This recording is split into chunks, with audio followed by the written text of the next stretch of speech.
welcome to you all for the sixth and final day of our Atal sponsored faculty development program on AI and cybersecurity for a sustainable future, innovations in health, agriculture, and smart cities. Now, I take the pleasure of inviting Mrs. D. Janaranjani, Assistant Professor, Department of Biotechnology, to kindly deliver the welcome address.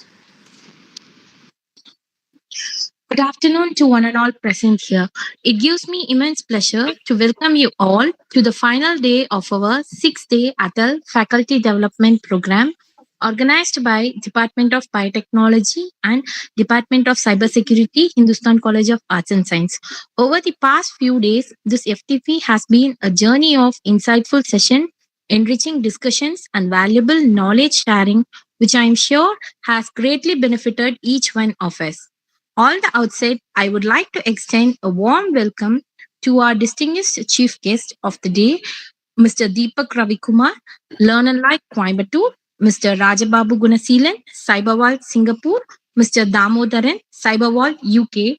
We are truly grateful to you for sharing your time and expertise with us, and we look forward to your insightful contributions. As this FTP draws to close today's schedule, it will filled with important highlights, including the online test validity glimpses, followed by participation feedback and vote of thanks. I warmly welcome all the participants who have been an integral part of this FTP. Your active involvement and enthusiasm have been the driving force behind the success of this program. With this, let us move forward to begin today's session with the same spirit of learning and collaboration that has defined the past 6 days. Once again, I welcome you all. Thank you. Thank you, ma'am. Our first session is on AI and ML for predictive risk management in cities by Deepak Ravikumar sir. As we had the pleasure of introducing him in our previous sessions, I will not go into a detailed introduction again. We are delighted to welcome him once again to lead the session. Sir, the screen is yours. Thank you all. Good afternoon. In fact, it is my immense pleasure to welcome you all for the second session of me handling the AI and ML for risk management in the cities. Okay, so the previous session we have gone through a lot of activities associated with AI and ML related to health management as well as related to agro-food products. Today we are going to see something interesting related to risk management in cities. What are the different types of risks that a city or an urban city will be facing? We'll be going through one by one in the presentation. And thereby, I am also having few more activities today, which I'll run through and I'll share you the details, which will be very useful for you and you can work on your own. Okay. So let us start the session.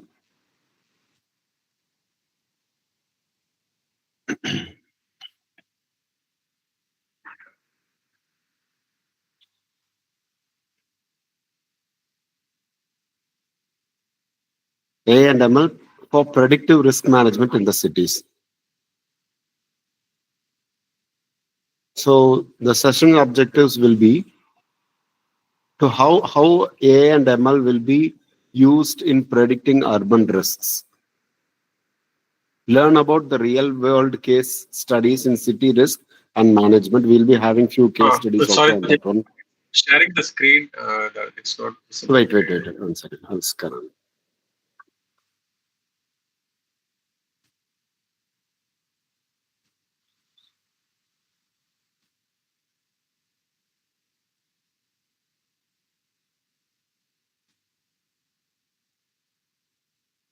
I hope the screen is visible now. Yes, sir.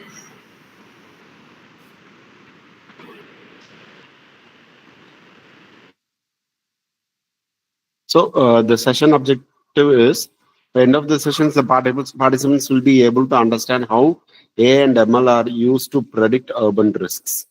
And here in this case of urban risk, I'll go in detail of each and every risk that a city or a rural area will be encountering. And few other things, we have few real case scenarios in city risk management. Also get an hands-on experience with few things AI tools for predicting crime, disaster, and environmental hazards.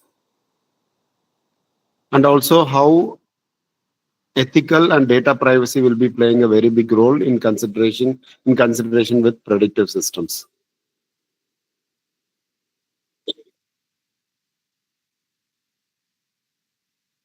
So predictive risk management, what do you mean by predictive risk management? What do you mean by, first of all, what do you mean by predictive risk management? If somebody from the participants can give me an answer. What do you mean by, I have already displayed the definition for the predictive risk management. Can somebody come and give me their view on predictive risk management? What do you mean by predictive?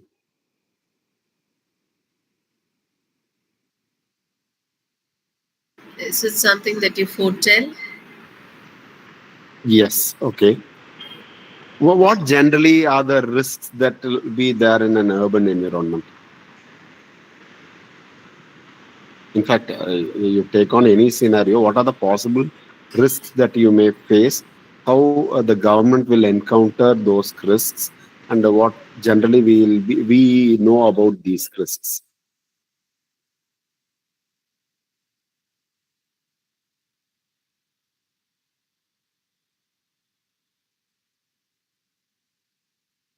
So I'll go into it. Predictive risk management is the use of AI and ML to anticipate, identify, and mitigate potential threats in urban environments before they occur.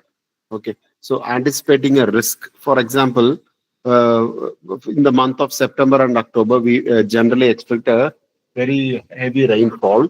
Very heavy rainfall. There may be chances of floods in certain areas.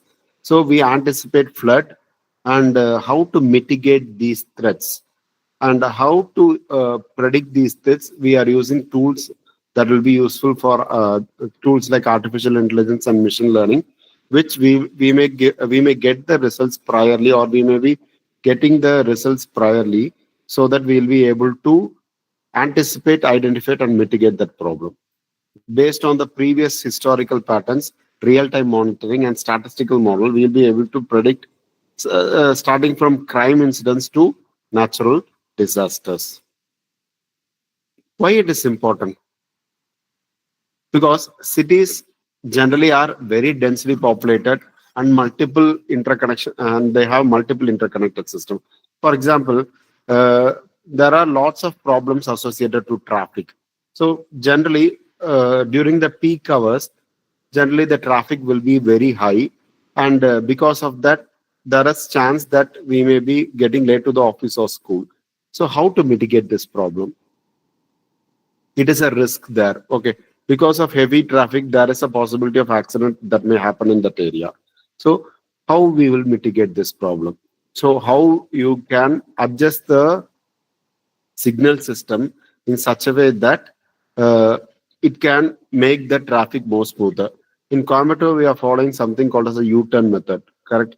They have removed most of the signals, and they have implemented a U-turn method in most of the main roads.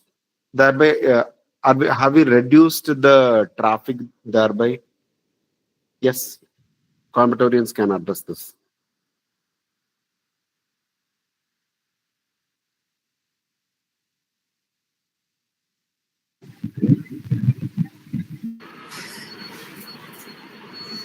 I don't think the traffic is improved. It's still congestion is more.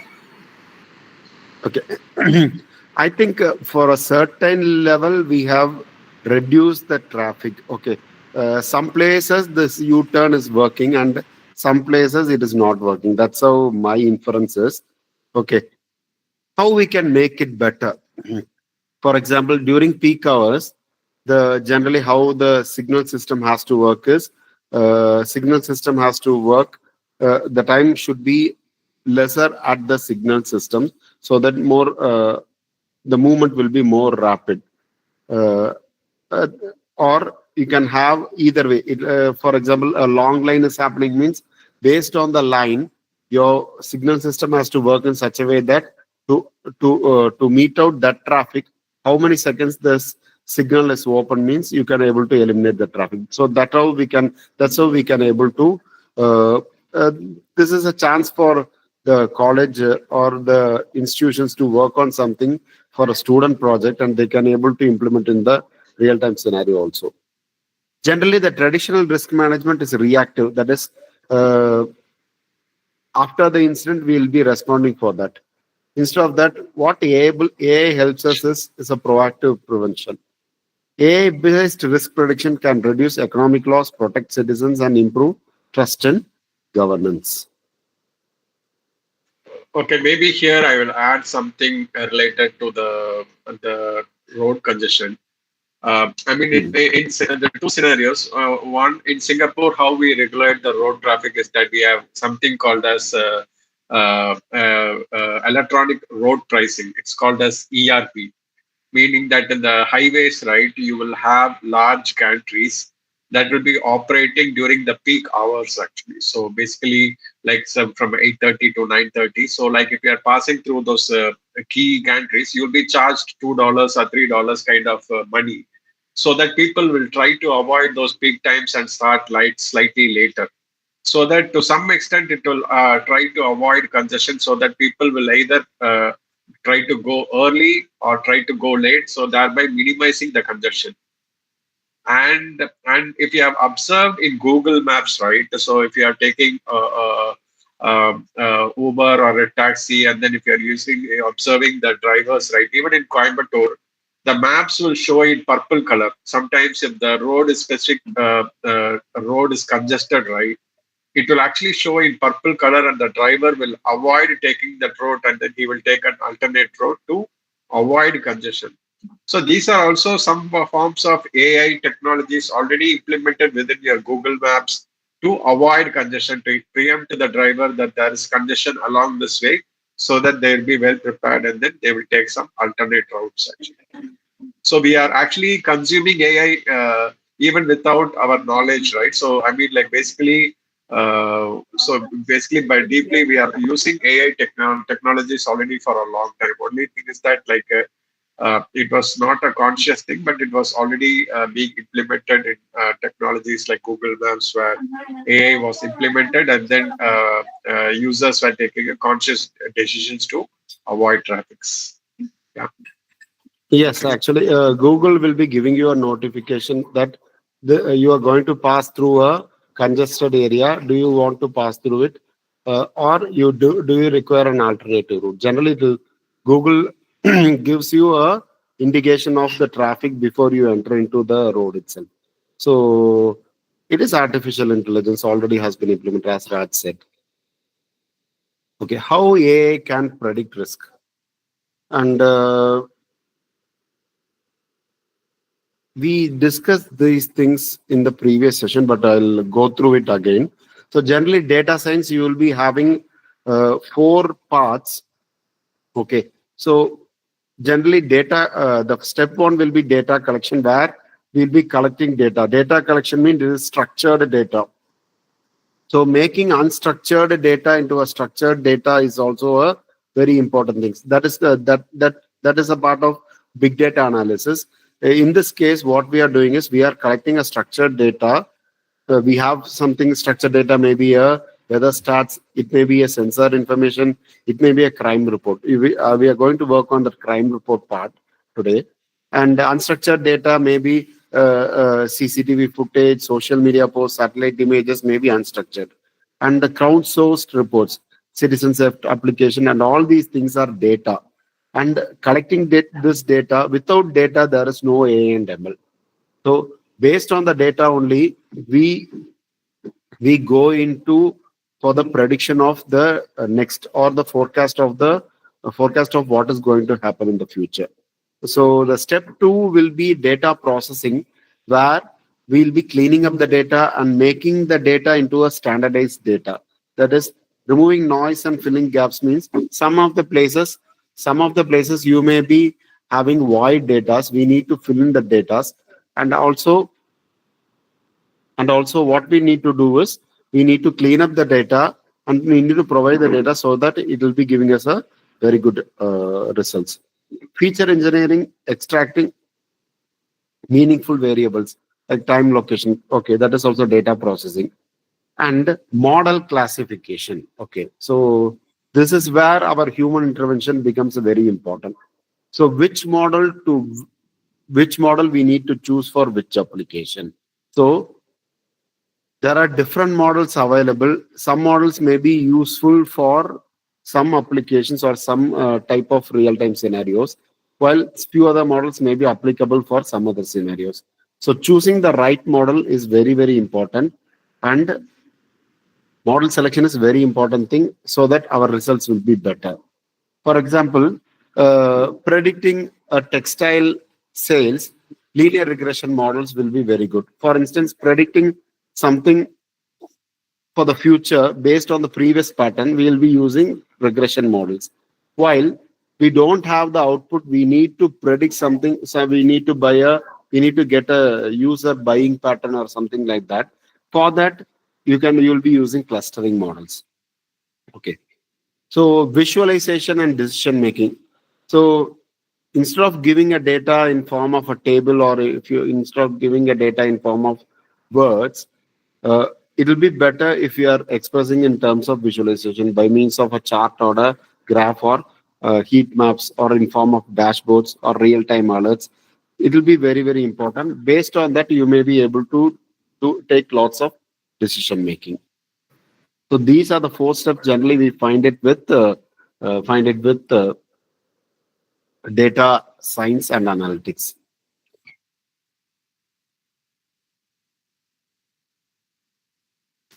Okay, most of the countries are already into AI, already into AI, which uses historical crime data to identify hotspots for burglary and theft and assault. Okay, so for example, the outskirts of Coimbatore are prone to burglary, theft, and assault. Okay, so it becomes a hotspot for the police. Based on the previous historical data, they will be able to tell that for the past 3 months, there is lots of burglary or theft or chain snatching that happens in this area. So what they will do is they make police available at that place all the time.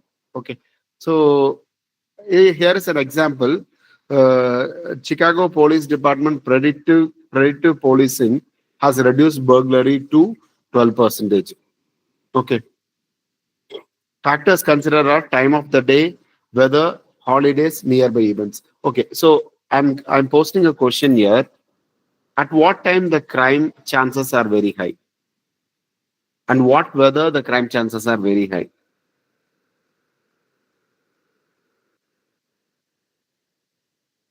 Yes, answers from the participant side.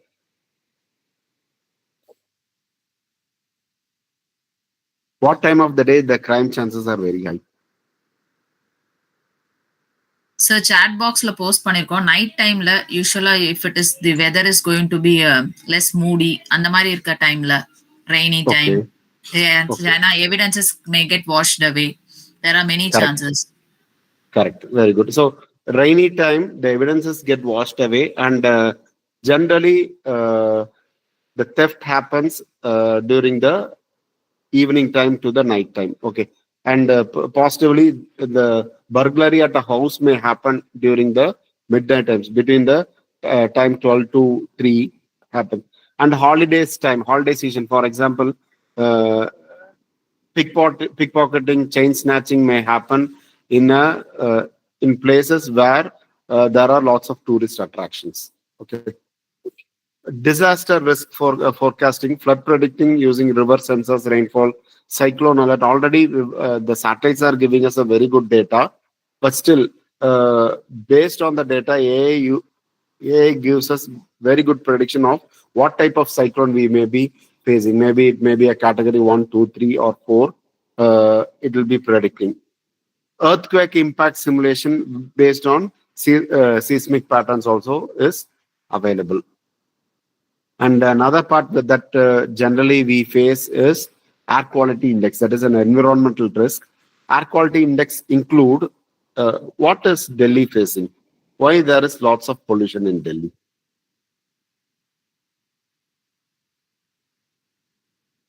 What is the cause of pollution in Delhi?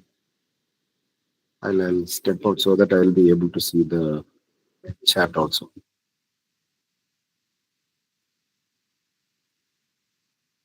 Yes, what is the cause of air pollution? Why air pollution is higher at Delhi?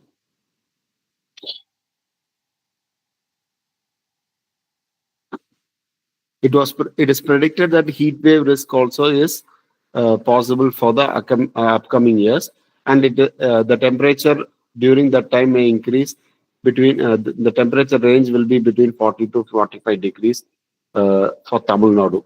How they are predicting these things?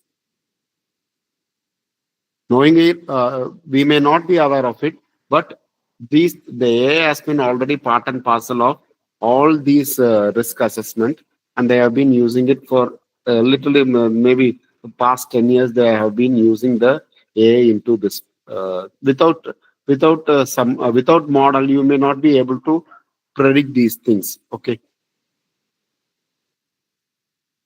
so we are going to jump. So before going to that, accident protection we already tell. Most of the accident happen because of road design and because of potholes also. What we do for that one? Okay, so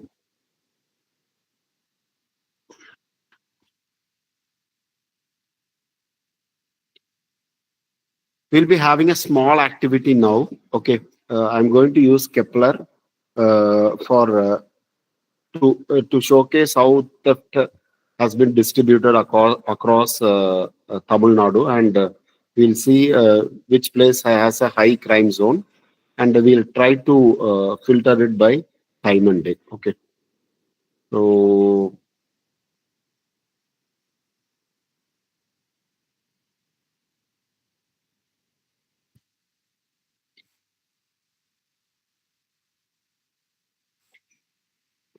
so Kepler, to go into Kepler, you need to have just just visit the site kepler.gl.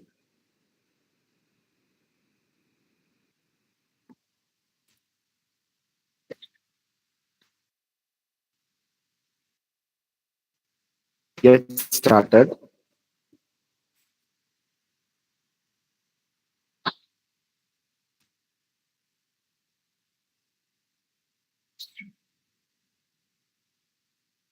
So you can upload CSV, JSON, or GeoJSON files, or even saved map JSON file.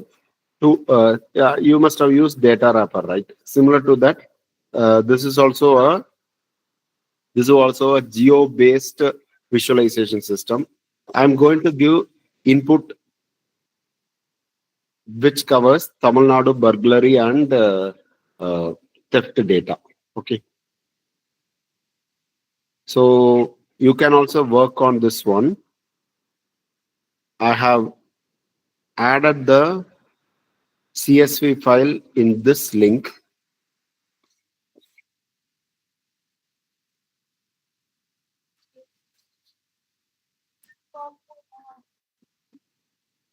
In this link, and the file name is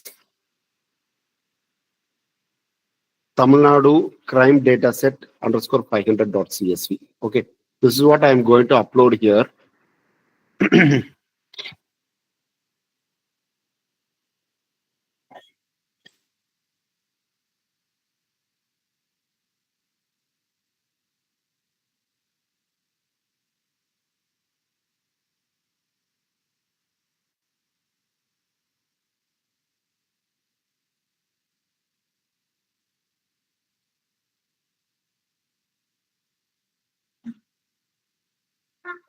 So I'm getting a distribution curve. Okay, so I have collect based on the data I've added. I can able to see how the crime or burglary that is happening across Tamil Nadu, and you can see the clustering also. Okay, So Salem seems to be having a denser cluster, while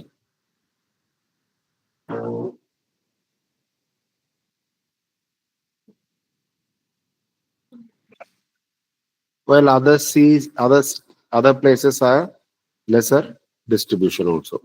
So you can zoom in and zoom out to see the distribution of crime rates. So if I click on anything or hover on anything, I'll be able to get what is the crime ID, what district it is.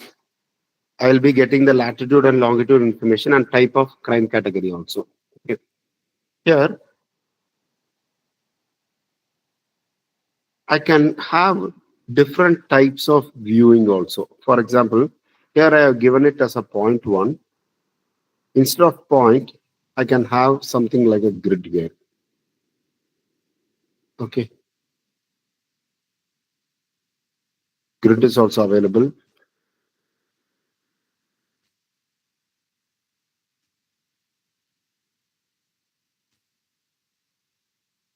Clusters are available. Okay. In the cluster, you may be you can see the color differences. At this region, total points is 6, count of crime ID is 6.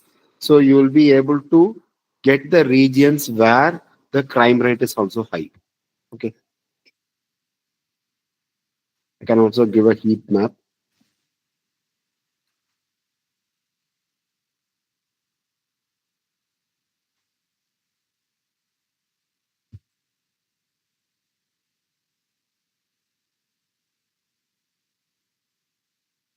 Okay. I'll go again at the point. So apart from this, you can change the color combinations also.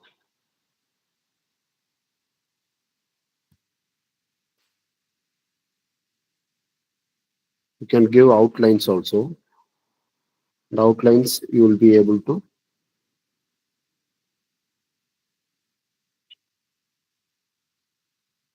so that the points will be visible and better.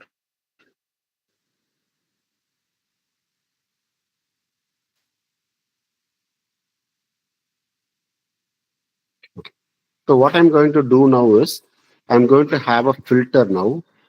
I can add a filter here. In the filter, I can select the, for example, time of the day. So evening time alone, I find across Tamil Nadu this many number of burglary or theft has happened. Okay. I can choose another crime category. I can choose the burglary alone. Across Tamil Nadu, these are the burglary. Across Tamil Nadu,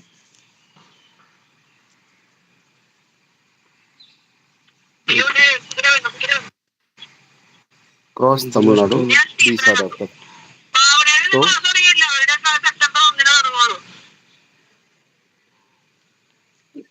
can you mute it, ma'am? Nirmal, ma'am. Yes, thank you. So, so we'll be able to get these data, and based on the data, we'll be able to get this visualization. So you can try this one when you are free. Okay, I've shared you the GitHub repository file. You can work on this one, and you have this filter option also. This filter option is very good here. Okay, and date. For example, date. How many occurrences have happened on that particular day? For example, I can be the date.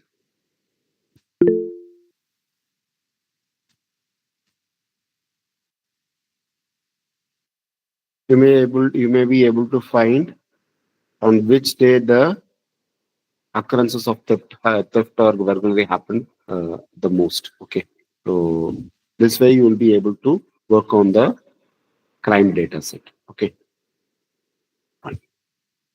Any questions?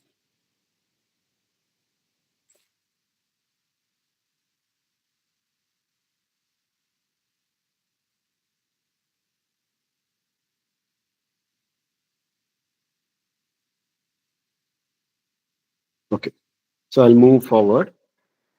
Okay, what are the challenges that generally we will be having while doing this kind of activity?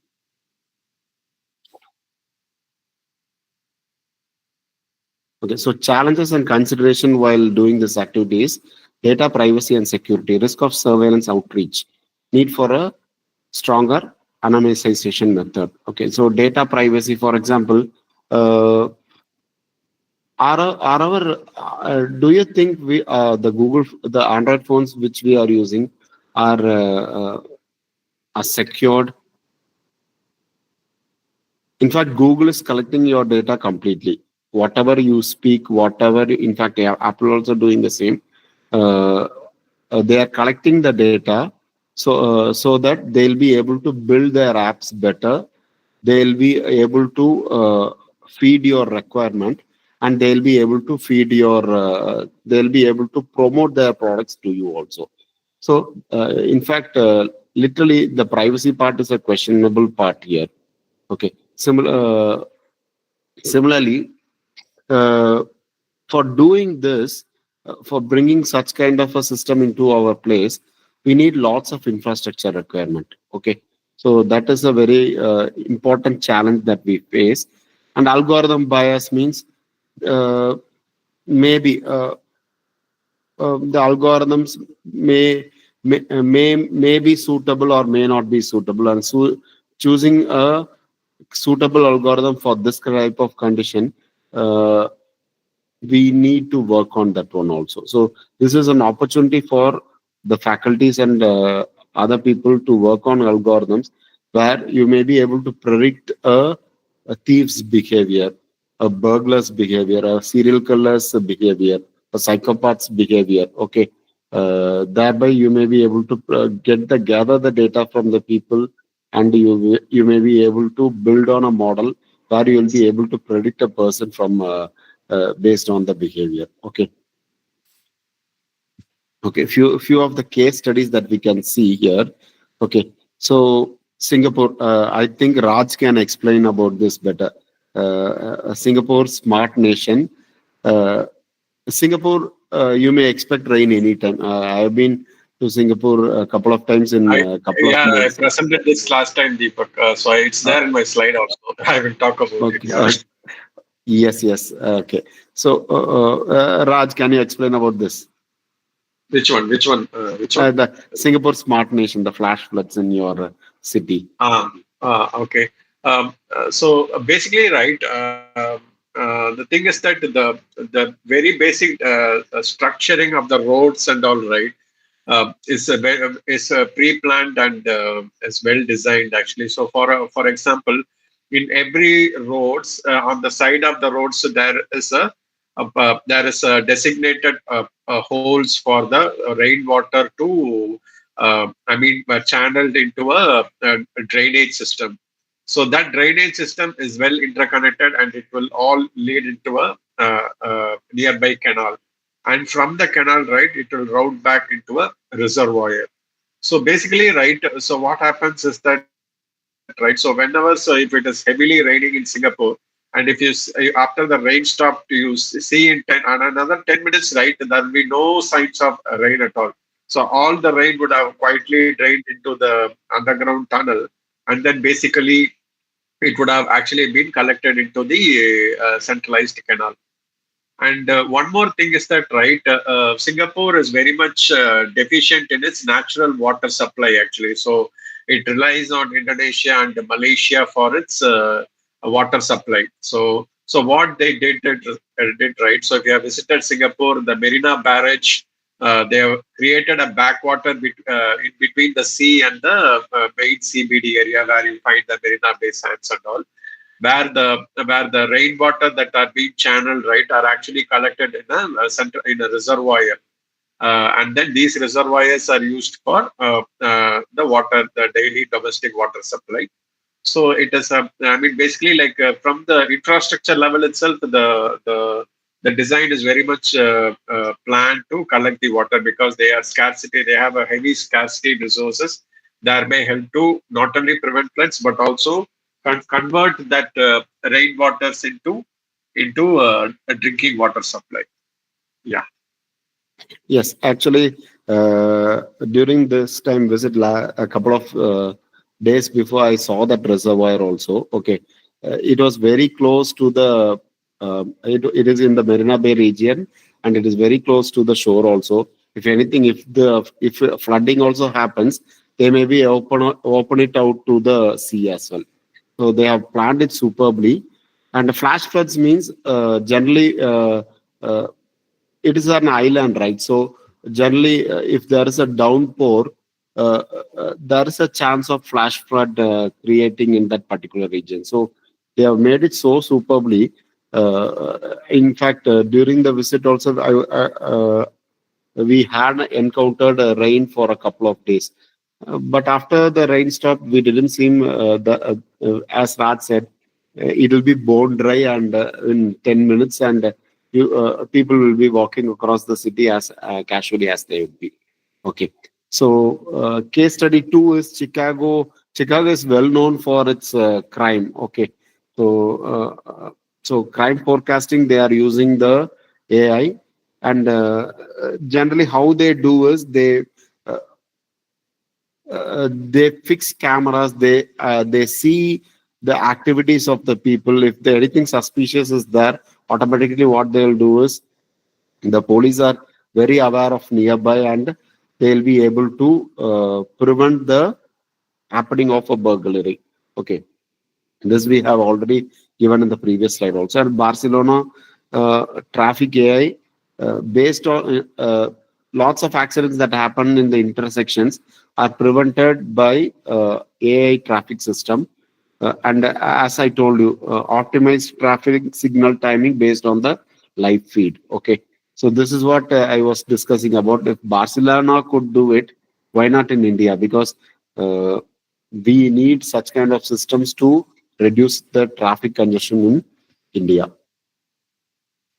And one more thing. So Deepak mentioned about the psycho killers patterns, right? So that's basically, it's not only about the few months. It is also dating back to few years. And if you recollect from the movie Por Tolil, right, where a sequence of serial killing happens, and when the lead investigator actually investigates the case, and then there is an inherent pattern in all the serial killing, and then we suddenly investigated the cases that arises 15-20 years back, and then he finds a very striking resemblance. Imagine all this kind of these serial killing patterns could be fed into AI, right? So it can be immediately could be identified, and a lot of these crimes also could be predicted ahead of these crimes happening. So these kind of AI tools, right, have a very high use case values within the police departments. But I don't know right now, police departments are using it for forensic and also the CCTV surveillance, etc. But I think because of the huge amount of data, the digitalization issues, I think AI is still not very effective in the police department. And if they can find ways to digitalize all the legacy crime data, right? So the AI tools, just now, like how Deepak show in the Kepler tool, right? All this data could help to significantly see a large eye view of those crime patterns, and then we can have a very high bird's eye view, and then we can help to control these crimes also at a larger level. Yeah, it's basically Yeah. because of lack of manpower, all these issues, all these technological features couldn't be implemented at least within Tamil Nadu or even national level. Yeah. Yes, and also one more thing is, if AI could be assisted with police departments, as if you're able to we need to, if we could able to feed in the data, then similar type of similar type of killings you may be able to prevent it. And also one more thing is, uh, the digitalization part. Okay. So still they are working on the records in a manual way. Correct. So still we are writing the FIR in a manual way, and it is not they are not digitalizing it. Okay. Still it is happening in a hard way and a manual way. So if something could be digitalized in that point itself, we'll be able to bring better results, and we may be able to resolve the crimes better also. Okay. So second activity, what I am going to do is, it is a Google Colab code. What I'm going to do is, we are going to work on the Google Colab code. So I've shared this uh, data set to you. Okay, India's flood risk CSV file. So this is the code. I'll share this code also to you.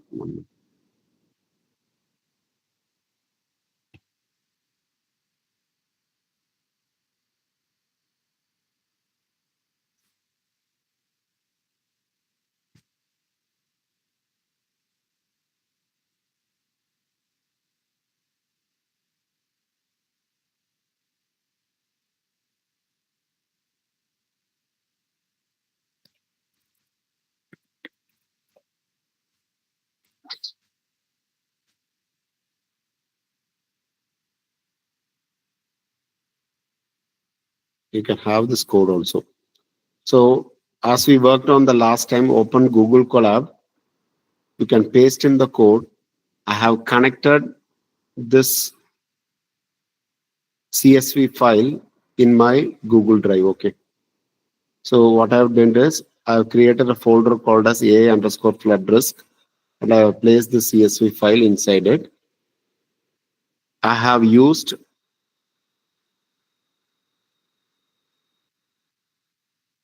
regression model to find the out the uh, similarities or patterns in the flood behavior.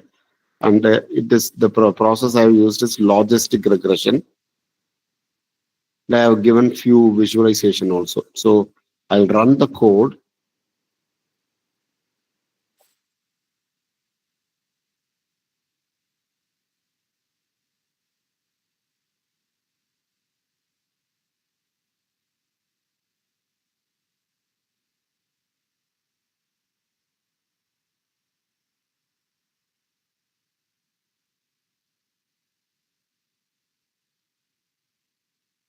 I've got the results here.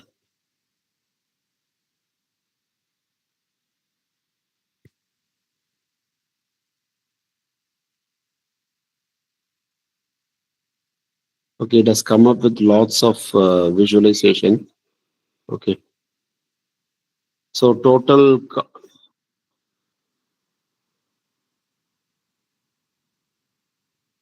count of flood is 1,006. No flood is 1,600, and count of flood is 600. You have also have rainfall versus flood occurrence.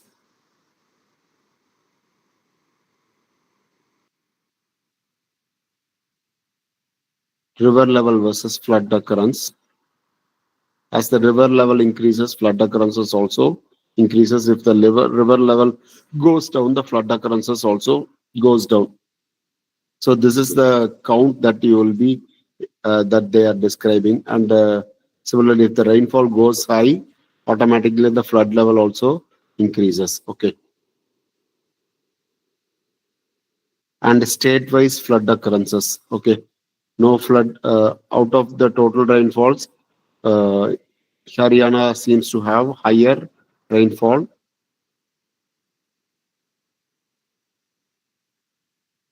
And I have also created a heat map with the India map. So flood risk is very high, means it is one value, and based on the coloration you will be able to predict. Okay, flood risk at Bihar is around 57%, while flood risk in West Bengal is high, while in Gujarat it is less, while in Rajasthan it is very least. Okay, so generally, this is how the distributions we'll be able to get based on the data. This is an ML data based on the previous year's rainfall and previous rainfall. We are predicting the value of flood risk in these regions. Okay, right. Any doubts?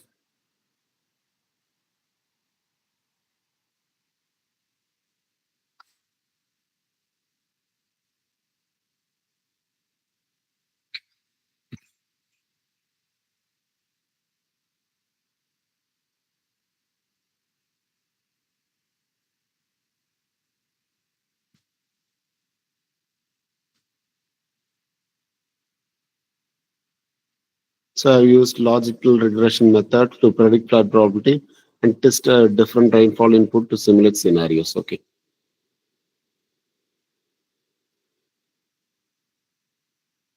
Okay, discussion point is accuracy versus reliability. We have these data, how accurate these data and whether it is reliable. Okay, so previous year on year data, if we are able to get it and if it is consistently happening means it will become a reliable data. And accuracy may vary because certain things cannot be too accurate. It is a play of nature, so we may not be able to accurately predict all the things. Okay, so again, data privacy and ethics in public safety. How AI prediction can influence policy and planning.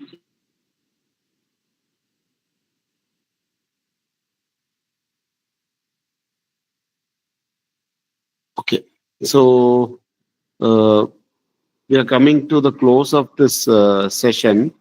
Okay, so these are the key takeaways. Okay, so I thought of taking data wrapper. I think it has been taken previously, I guess.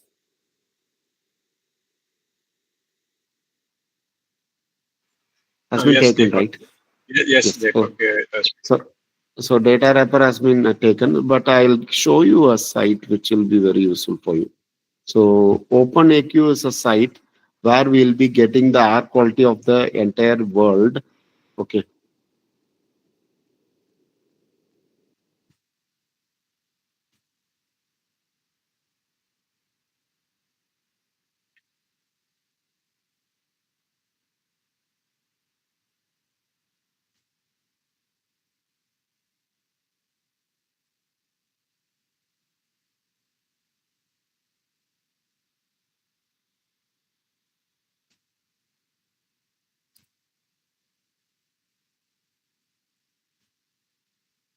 Okay. So we'll move to India.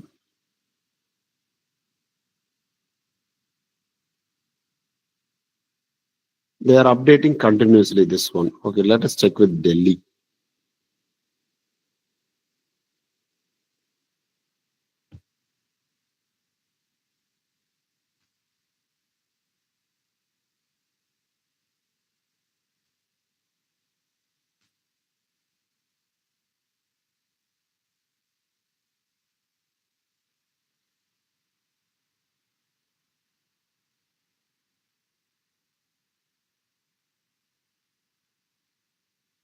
So inside Delhi itself, they have lots of things. They are able to measure the values and they are giving the results also. Okay. So this is a very you can use this JSON file to into your application also, or you can connect the API with your application also to give a realistic data of what actually is happening in with related to air quality index. So this is the data they are feeding regularly across the globe, and it is AI driven also. Okay, you can choose the pollutant also.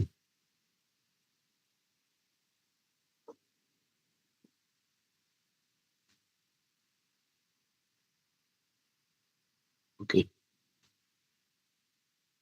so we'll go for the presentation. Okay, so we have gone through lots of things. Starting from the crime burglary activity to a Google Colab code which runs the which predicts the flood in regions across India, and an open AQ also. And we have discussed lots of AI interventions in different urban areas. You can post your questions here.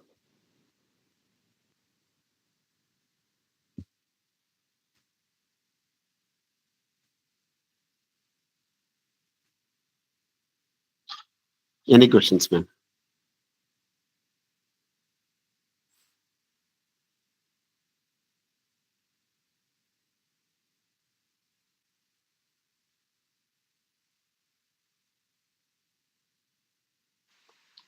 So how this model can be related to the agriculture, sir?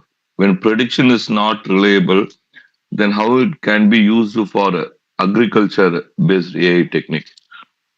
So this is nature related means, for example, rainfall and uh, flooding can be predicted to an extent, but it cannot be 100% predictable. Okay. For example, flash flood cannot be predicted immediately. For that, you can able to make a system even if the flash flood comes in. If an area is prone to flash flood, we'll be able to do, or we'll make. Kindly mute yourself. Shweta ma'am, Got, kindly mute got, yourself.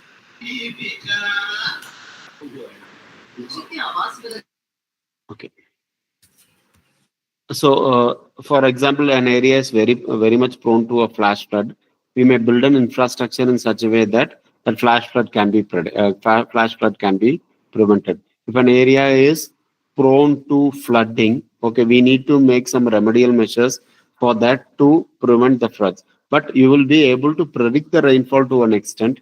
You will be able to predict the uh, drought to an extent with the help of AI. Okay, based on the previous year historical data, we'll be able to predict it. Okay, for agriculture, generally it is rain dependent. So based on that, we generally they come up with the value, right? This year the rainfall is expected to be somewhat higher. This year the rainfall is expected to be lower than the previous year. So instead of giving a vague number, you may be able to give a number which is somewhat closer to the expected rainfall. And agriculture, in the sense, if you are asking for betterment of nutrition of the soil or other things, for that you will be able to use, you pick the data from the sensors, and sensor, based on the sensor information, you can assess the nutrition of the soil, and you can come up with a solution of fertilizing that soil in a natural way or in a chemical way, so that that way we'll be improving the fertility of the place. Okay, so have I answered your question, sir? Yes, sir. Yes, sir. But one small doubt, sir. So whether Yes, sir. we can use IoT, some advanced IoT techniques, so that the data can be trusted to some maximum limit. It may be reliable for the future reference.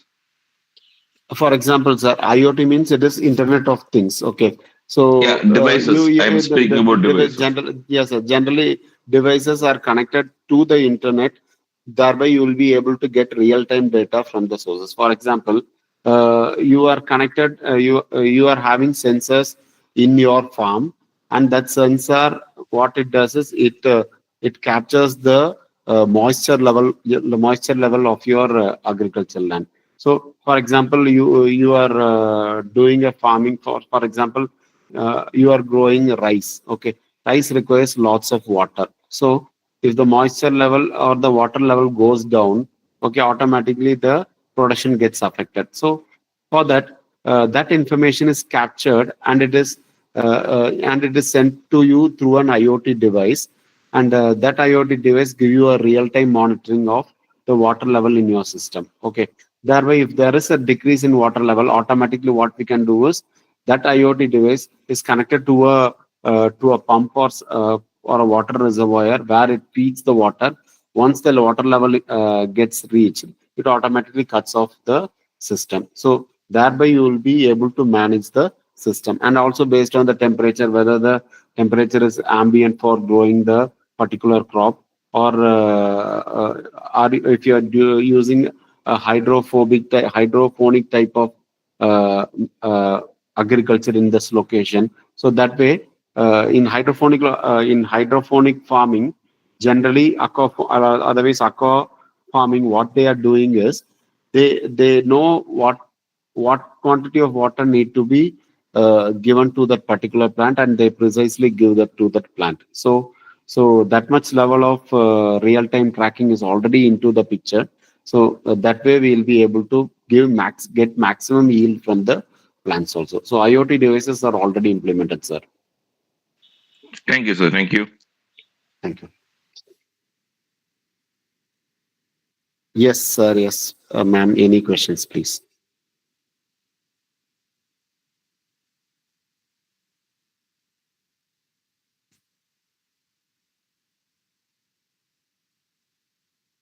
Any questions, ma'am, please?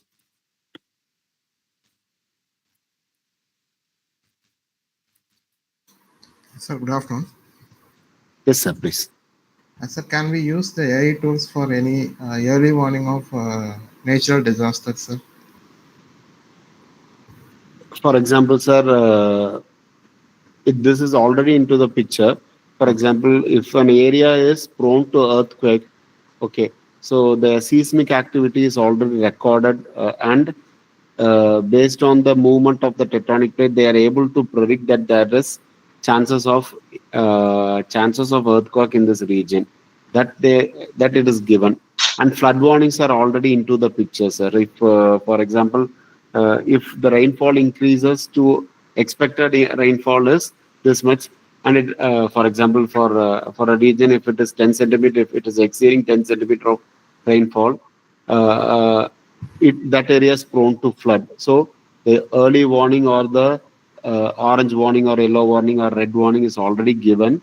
They have implemented into the AI part is already implemented into these aspects, sir. Okay, sir. Okay.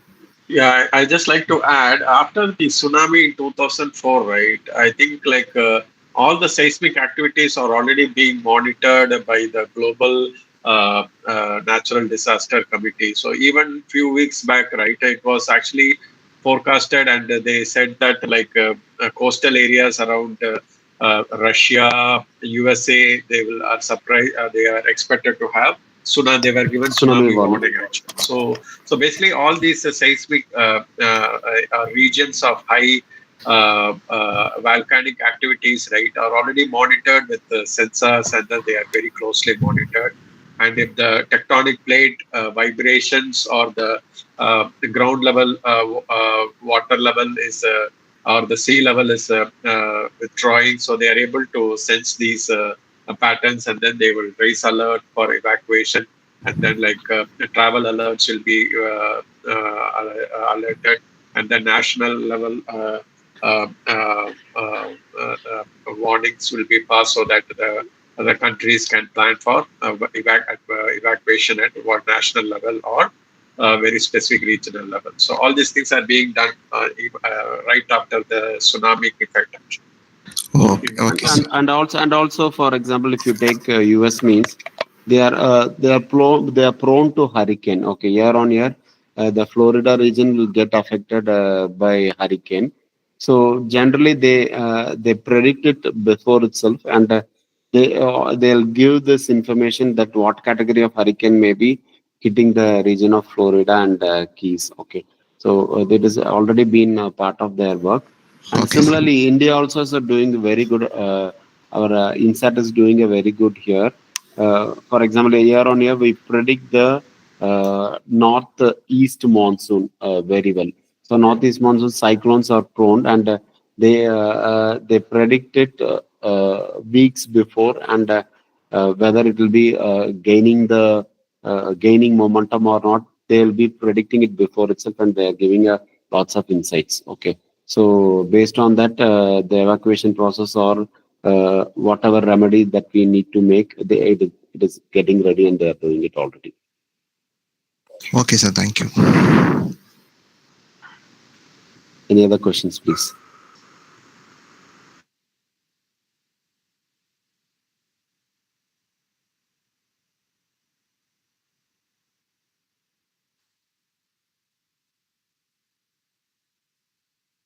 So any questions from the audience? Elsewise, what I'll do is I'll hand over the session to Raj sir so that he will proceed with the next part. Okay, sir. Kavita, ma'am. Yes, Shall we sir. move on to the next session, ma'am? Yeah, okay, ma'am. Thank you very much, Mr. Deepak sir, for your insightful talk. Your perspective on predictive risk management for smart cities will surely help us to rethink how AI can make urban life safer and more resilient. Our second session for the day is on cybersecurity policies and resilience frameworks for smart nations by Mr. Rajbabu sir. He has been with us right from day one of this FDP, giving us deep insights into cybersecurity across healthcare, smart cities, and IoT systems. We are pleased to welcome him once again, and now I invite him to deliver today's session. Thank you, ma'am. Thank you so much. Let me share my screen.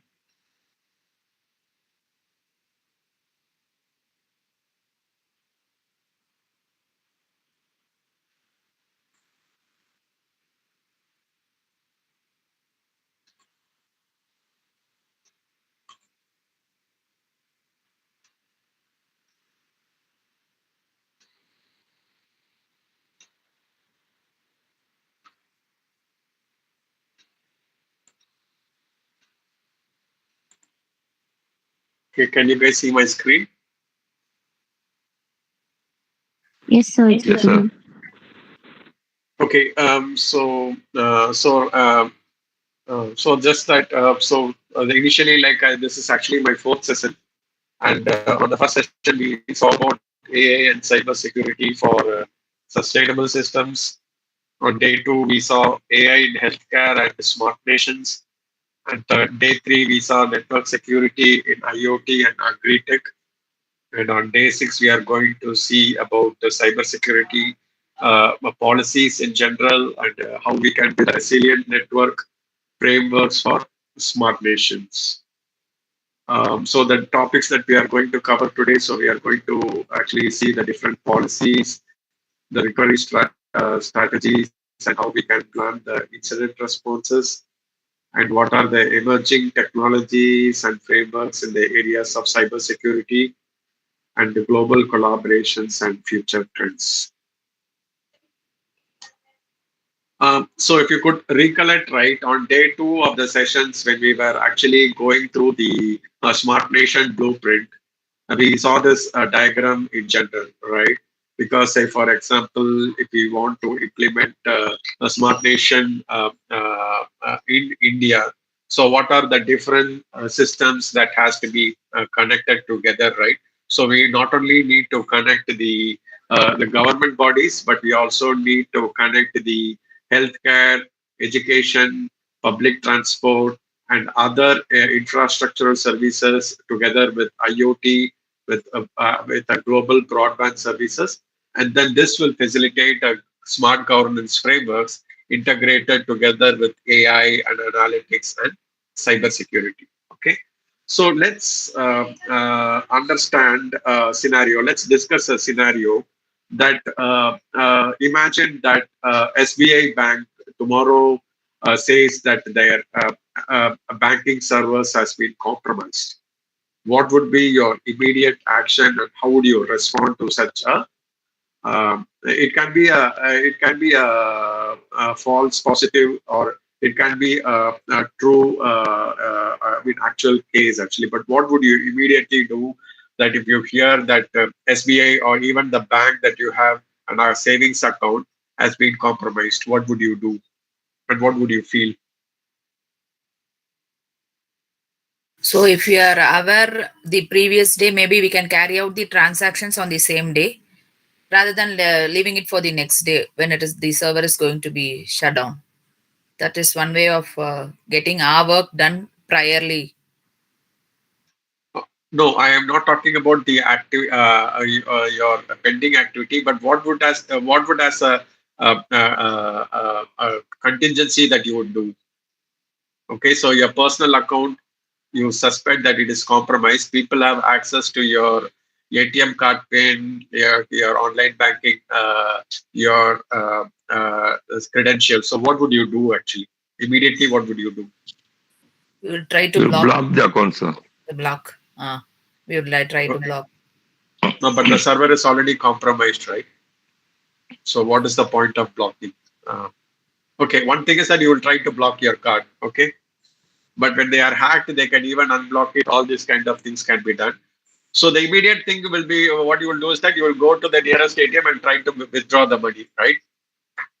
If you have 1 lakh in your account, so you will try to withdraw that money to play safe, correct? Sir, if the server is blocked, it means that we cannot do any transactions inside the ATM too, right? The bank server is generally blocked. So that cannot be Okay. done, sir. Oh, yeah, you will go to the directly to the bank. You will go to the bank, right? And then Yes, try to sir. withdraw. You will all of you will rush to the bank, correct? Or Yes, you'll sir. start calling the hotline. Okay, is Yes, the yes. is okay. So there is a panic, right? So you start panicking. Okay, you feel unsafe, right? You start feeling unsafe. You get panicked. You don't know whether this information is true, whether your money is safe, right? Correct. So this is what you feel, correct? So you feel unprotected, correct? So you feel very insecure, correct? So your personal data, your personal assets, or your personal information looks compromised. Is that right? So you feel very insecure. So you're not safe. So you feel so you go and talk to the bank, or you call the hotline, or you directly go to the bank and then see whether your money is safe or not. Correct. So what means that imagine like if you're talking about a small bank, and I mean like such a cybersecurity issue can actually cause a bit of havoc. Imagine like a system holding all your digital data, your Aadhaar card, PAN card data is compromised. What will happen?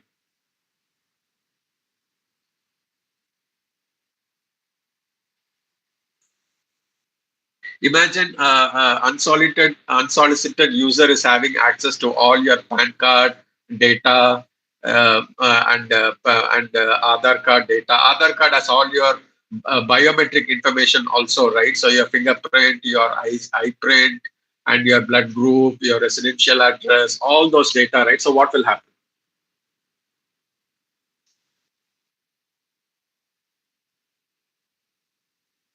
So it becomes very chaotic, right? So because like somebody is having access to your data, and then they can build a false passport with all your credentials, and then he can roam around freely, he can create crimes and put it on your name. So it is very scary, right? So a lot of things can go haywire if actually like some of your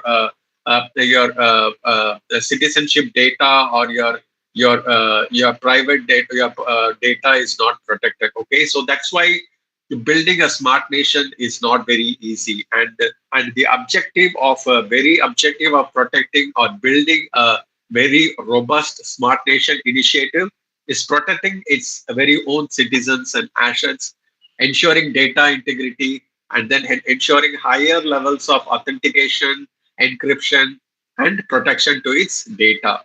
And also, once you do that, you earn the public trust, and once it is compromised, and then you may lose the public trust. So it's a matter of national security and national pride. Am I right to say that?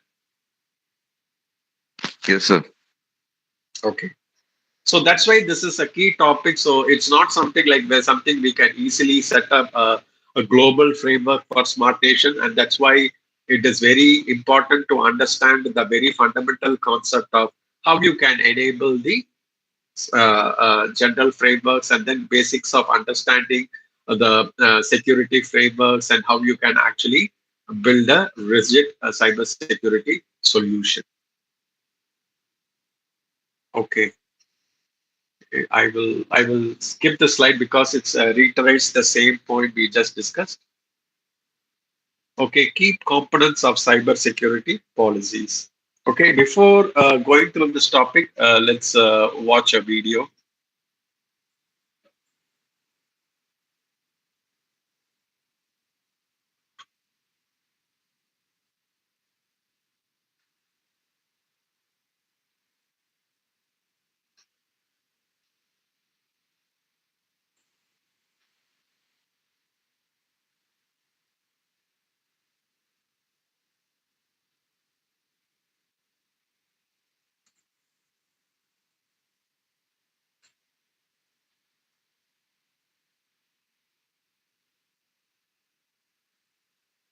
When it comes to cybersecurity, Okay, can you guys see my screen now? And I'm playing the NIST video.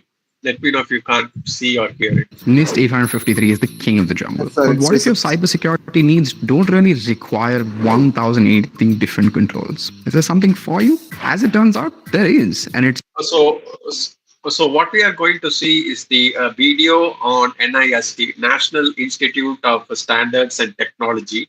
NIST is a national body that embodies a standard cybersecurity protocols actually. So we are going to see the NIST cybersecurity, the basic cybersecurity framework, which is different from the NIST 853 robust protocol. So the presenter is going to explain about NIST CSF. So this is one of the standards that has been predominantly used in the United States by federal agencies to ensure that their digital assets and their servers are protected using this NIST CAF standards. So you're going to see about that standard now. It's called the NIST Cybersecurity Framework. NIST CSF is one of the fastest growing frameworks of the modern era and is an excellent starting point for information security and cybersecurity risk management in virtually any private sector organization in the United States. So over the course of the next 3 videos, we're going to learn everything you need to know about NIST CSF, why CISOs love it, an in-depth analysis into its contents, and how to implement NIST CSF for your organization. If you would like to learn more about NIST, SOC 2, HIPAA, and more, and understand how security and compliance impacts your business, click that subscribe button and hit that notification bell down below. Let's start from the very beginning. February 12th, 2013. That's the day Executive Order 13636 was issued. Titled Improving Critical Infrastructure Cybersecurity, it became the driving force for the National Institute of Standard and Technology's hunt for the best cybersecurity standards, guidelines, and practices. The aim, helping organizations that manage critical infrastructure in the US better protect themselves against cyber attacks. The end product was released 1 year later, in 2014, with NIST CSF 1.0. However, CSF found widespread validation beyond just critical infrastructure, as it started being adopted across various industries and sectors. But here's the curious part. NIST CSF is completely voluntary. Unlike SOC 2, ISO 27001, PCI DSS, or other frameworks of the sort, there is very little external pressure to get NIST CSF compliant. So, why did it see such large adoption amongst businesses, organizations, and even governments? Well, that has everything to do with how NIST CSF was built. Unlike some other frameworks that are created behind closed doors by large, singular private institutions, NIST CSF took a more pragmatic approach, collaborating openly with various industries, organizations, and leaders to build a holistic framework that would, and I quote, use a common language to address and manage cybersecurity risk in a cost-effective way based on business and organizational needs. This collaboration was also not just a one-time event, as NIST itself proclaims on its website. The framework is a living document and will continue to be updated and improved as industry provides feedback on implementation. NIST will continue coordinating with the private sector and government agencies at all levels. As the framework is put into greater practice, additional lessons will be learned and integrated into future versions. This public participation model had 2 effects. One, it made NIST CSF technology agnostic, meaning that any company of any size and in any sector could adopt NIST CSF to bolster the security infrastructure. And 2, because it combined best practices from across the world, it made NIST CSF the darling of security leaders and CISOs. So much so that when NIST launched a workshop about NIST 2.0, nearly 4,000 attendees from 100 plus countries came together to contribute on the next iteration of CSF. NIST CSF 2.0 will come out in 2024, and until then, we're on NIST CSF 1.1. In the next video, we cover the details and the structure of the NIST cybersecurity framework, the CSF profile, the CSF implementation tiers, and the CSF core. You'll find the link to the next video in the description and the playlist on our channel. NIST represents a fundamental shift in the world of cybersecurity, moving from moment-in-time compliances to continuous monitoring compliance. The focus on constant visibility, along with the adaptive nature of controls, means that organizations will also have to shift the way they get compliant from the old paperwork, human assisted, and manual approach to a digitized, automated, and indicated method of compliance. Sprinto helps companies leverage compliance automation across several frameworks: NIST CSF, SOC 2, ISO 27001, and several more, so that companies can get compliant faster, easier, and more inexpensively. Continuous monitoring via Sprinto's centralized dashboard means that you stay compliant too, all year round, not just during an audit cycle. To know more, visit sprinto.com or book a demo with our NIST experts using the link below. If you found this video useful, Okay, all right. Okay, so that is about the list CSF, like giving you some intro or introduction into the slides that we are going to see moving forward.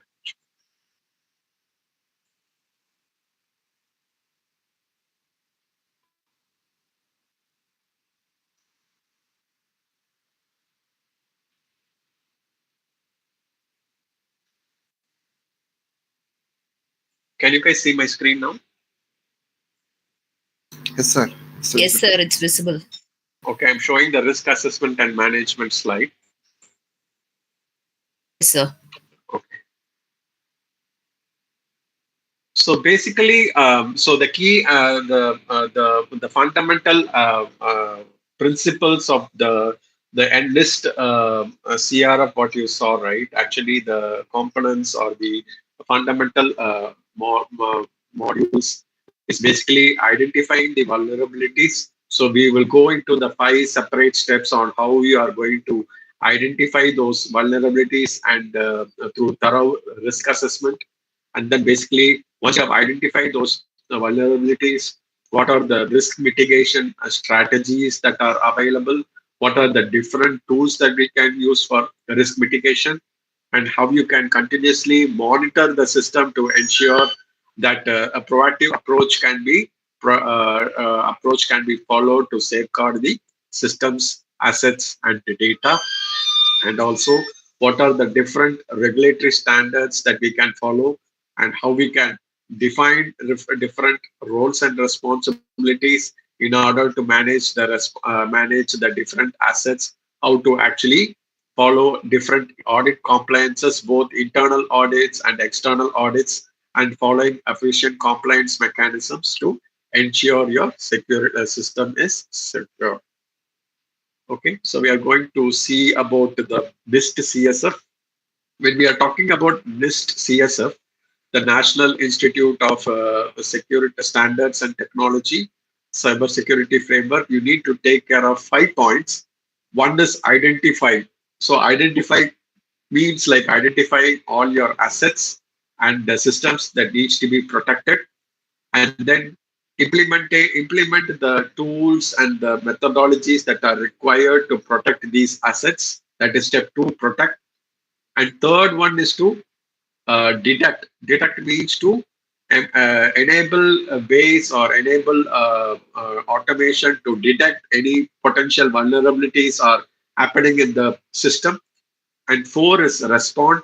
And basically, response means defined incident response plan to respond to any potential cybersecurity attack. And step 5, finally, it is called as recover the system. So we will see some detailed checklist on these 5 steps, which I will go through in detail.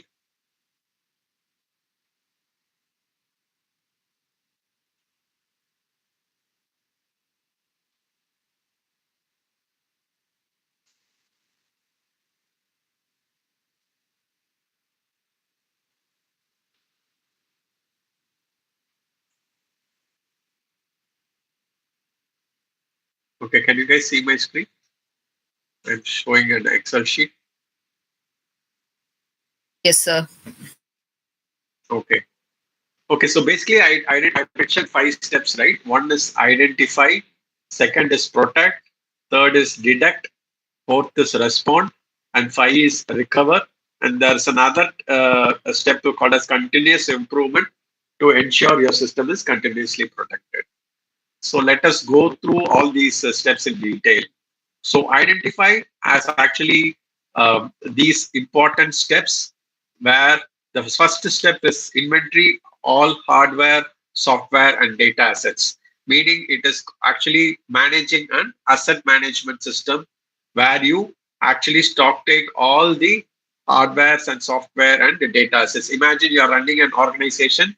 The first step you are supposed to do is to identify all the hardwares that you are using, all the softwares that you are using, and all the data it is involved. Like it can be your the server data, or it can be your customer data, or all the potential data that you need to safeguard. So this is the step one. And then once you have identified all these data assets, so you need to classify them based on sensitivity, criticality, and data type. Imagine like you are managing a data of all your students in your college, then all this data has to be classified, right? The sensitivity, criticality, and data type. So all their like passport data or banking data becomes sensitivity, their healthcare data, or if you are maintaining their blood groups or you have their health related data, then it becomes criticality and also sensitive. So all this kind of data that you are maintaining, right, has to be classified. So that is step two, classification. So step three of identify is basically define governance roles and responsibilities for cybersecurity. So define a framework. So internally, it is not only defining the framework, it is also identifying persons in charge. So basically, in organization, there will be CISO officers, like cybersecurity officers, cybersecurity professionals. Like so, similarly, even in your company or institution, you are supposed to identify these person in charge and define their roles and responsibilities to how to protect that. And even if there is a potential compromise, how they are supposed to respond, how an incident response need to be defined, and how the process of recovery and restoration has to be followed. So all these things becomes a process or part of the defining the framework actually. So the next step is risk management and data handling. So once you have formed the team, so what you are doing is that like you're coming up with the risk management methodologies or techniques to handle this data and all these systems. And then the next step is basically doing a potential risk assessment, whether there is any potential vulnerabilities in the system. So once you have defined the risk management tool, so you are trying to do a risk assessment. So once that risk assessment is done, so basically you have to identify like risk mapping also. So basically, like say for example in industries, right, they will classify those services or applications into tier 1, tier 2, or tier 3, or tier 4. Tier 1 applications are something like that cannot go down. For example, in the banking sector, you can assume that like your online banking systems or your ATM services, it cannot go down, right? So once it goes down, like the whole operation comes to standstill. So this kind of actually systems, say for example, they help the customer support systems, they can go down for a while. So like there can be alternate ways like to reach the customer support. But there are systems like your online banking, your ATM services that cannot go down. So that kind of mapping and their mapping the based on their critical services is called as risk mapping. And then like the last step of identify is basically defining the framework, rules and regulations. This is the first step of forming the general guidelines for rules and regulations. And this is the last step of the identify step. And the next step is protect.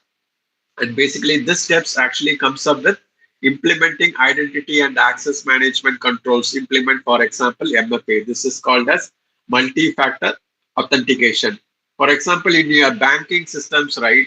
Like earlier, 10 years ago, when you are logged was there OTP for SMS-based login? When you are initially using your banking or savings account, there were any OTPs for logging into your system? No, sir.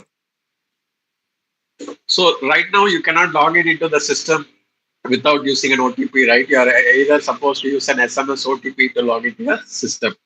And if your password is not changed for 30 days or 60 days, the bank will automatically change you, push you to the change password screen to change the password, correct?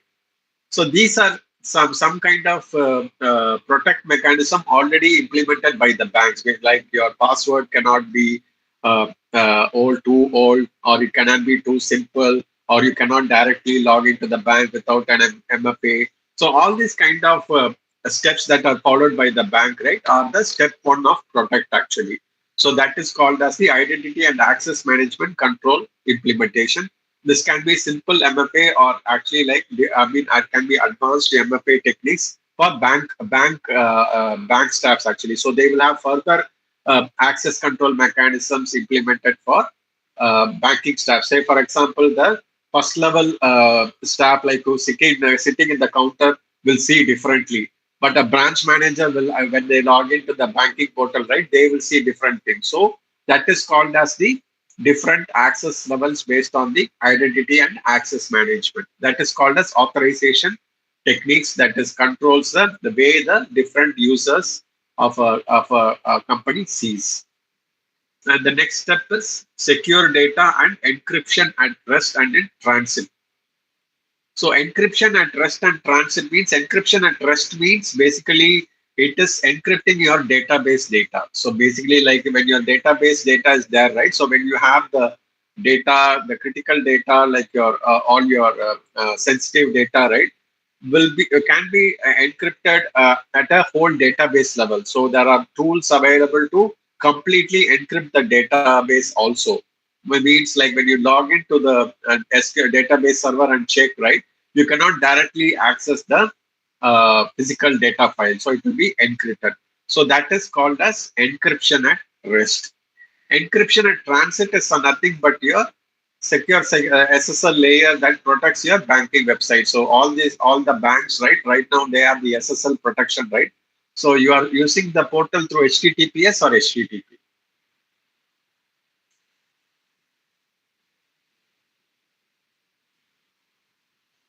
Anyone? HTTPS, sir. Oh, it's HTTPS. So basically that is a indication, right? And the first thing, that is the basic thing that we need to check, that whether our banking portals are HTTPS. The genuine banking applications will all be hosted upon HTTPS only.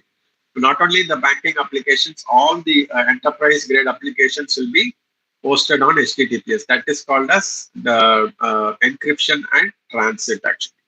And apply data loss prevention tools, that is basically to ensure your data is not lost either accidentally or deliberately.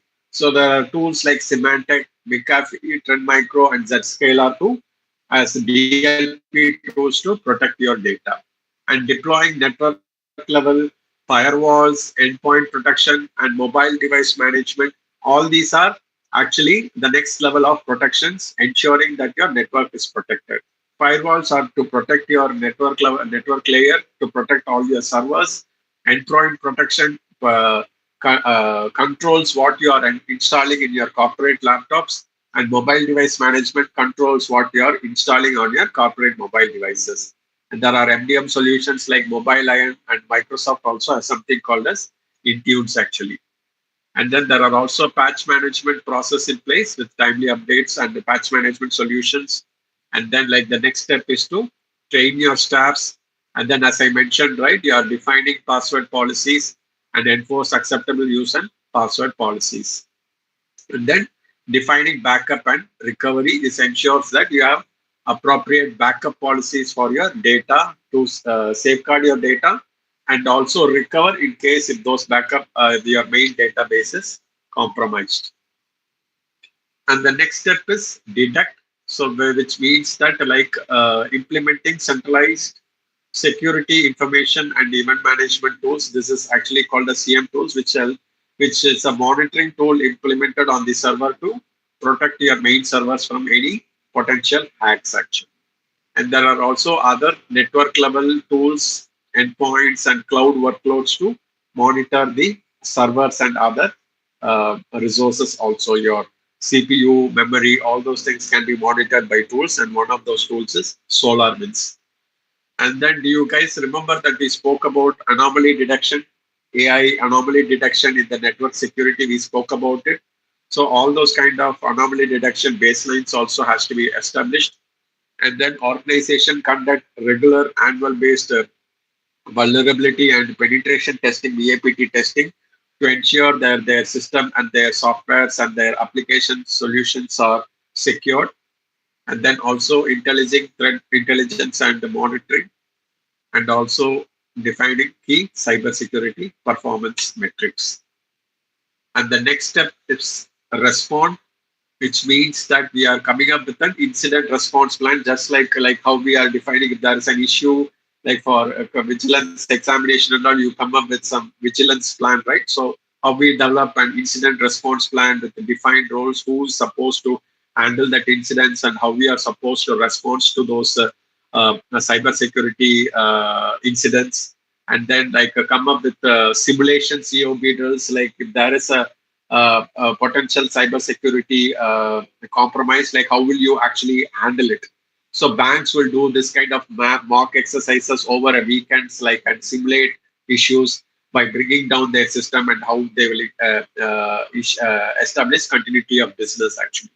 And then who needs to be communicated, how they need to be communicated. If there is a banking violation, how they need to communicate with the consumers, how do they need to communicate with the RBI, how they need to communicate with the central government if there is a need. All these kind of communication channels and the mechanism also will be pre-established actually. And then contact with external law enforcement and regulatory bodies. And if say like how RBI comes and raises a commission, how they need to interact with all these regulatory bodies and what they have learned, the lessons learned out of such incidents that has happened, and automate this kind of containment procedures, and what are the call to actions they are doing as part of their response plan. And the next step is recovery. And then basically this actually is the main step that identifies how you actually recover a specific system once a specific incident has happened. Disaster recovery is basically like how you actually recover the system that has actually went through a cybersecurity issue. So that is disaster recovery is basically a DR step. And then business continuity plan is defining the business continuity plan and what are the steps that you will take to ensure the continuity of the business. And then ensure redundant systems and backup infrastructure. So this is basically like your redundant systems and backup infrastructure. How will you back up your servers and database and all those tests? And then the banks will also will simulate such disaster issues, and then they will run mock disaster tests, and then ensure they will see all their disaster systems and their business continuity is actually working foolproof, so that whenever there's an actual disaster, they are able to successfully actually roll back the system. For example, right, they can, if a bank has data center one is in Chennai, they can have another data center in Coimbatore actually. So if the Chennai data center goes down, right, they will activate the Coimbatore data center, and the bank operation will actually run as usual. So that for the customers, there is no impact, whether it is running in the Chennai data center or Coimbatore data center. So this is a classic example of disaster recovery and how the different sites will respond to these kind of disaster attacks and how the banks activate these kind of fallback plans. And then all this RTO and RPO stands for recovery time objective, and RPO stands for recovery procedure objective.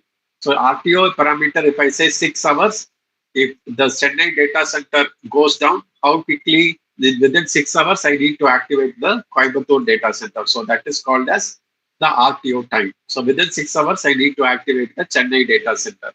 And RPO means that what are the process and steps that I need to follow to activate the Coimbatore data center. So all these are the process and steps that will be already pre-documented by the network and the security team, so that all these things, mock runs, will fine-tune the steps, and then they will actually activate these steps when the actual disaster or the vulnerability strikes.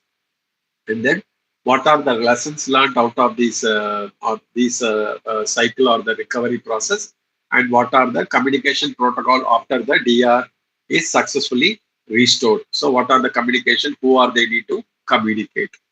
And the last step is continuous improvement. and then basically like what are the internal and different compliance audits that we can follow, and then the different benchmark, the NIST CSF is what we are currently seeing. There are also NIST 853, which is a slightly more focused version of this one, which has specific 1000 plus controls to manage the NIST standard. And we'll also roughly see the ISO 27000, which is Internet Systems Management, Information Security Management technique, actually, ISO 27001. So this has different maturity levels, tier 1 to 4. And then basically, this is something like will be continuous improvement will continuously evolve to monitor the different threats and technologies. So these are the different 5 steps for you to understand about the NIST CRF. Okay. I will pause here. Do you have any questions on this Excel? Raj, they have asked whether you could able to share the Excel sheet also. Okay, I will share it after this session. So I will not upload it anywhere. So I will actually share it after this session. Merinal ma'am, I will share it with you after this session. So. Okay, sir.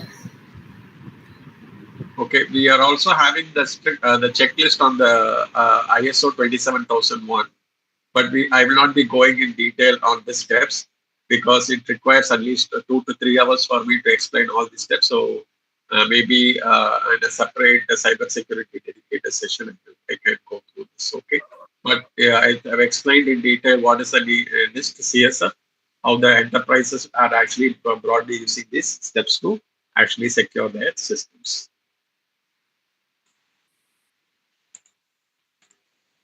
So other than sharing the sheet, there are no further questions, right?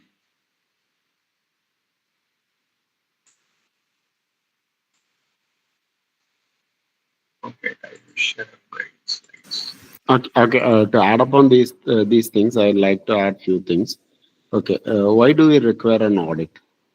As an education institution, why do we require an audit? What do you mean by an audit?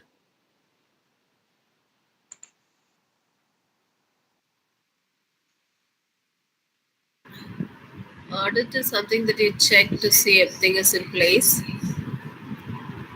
Okay. The system is being followed. Okay. Who is defining these systems? Pardon? Who is defining the systems or standards?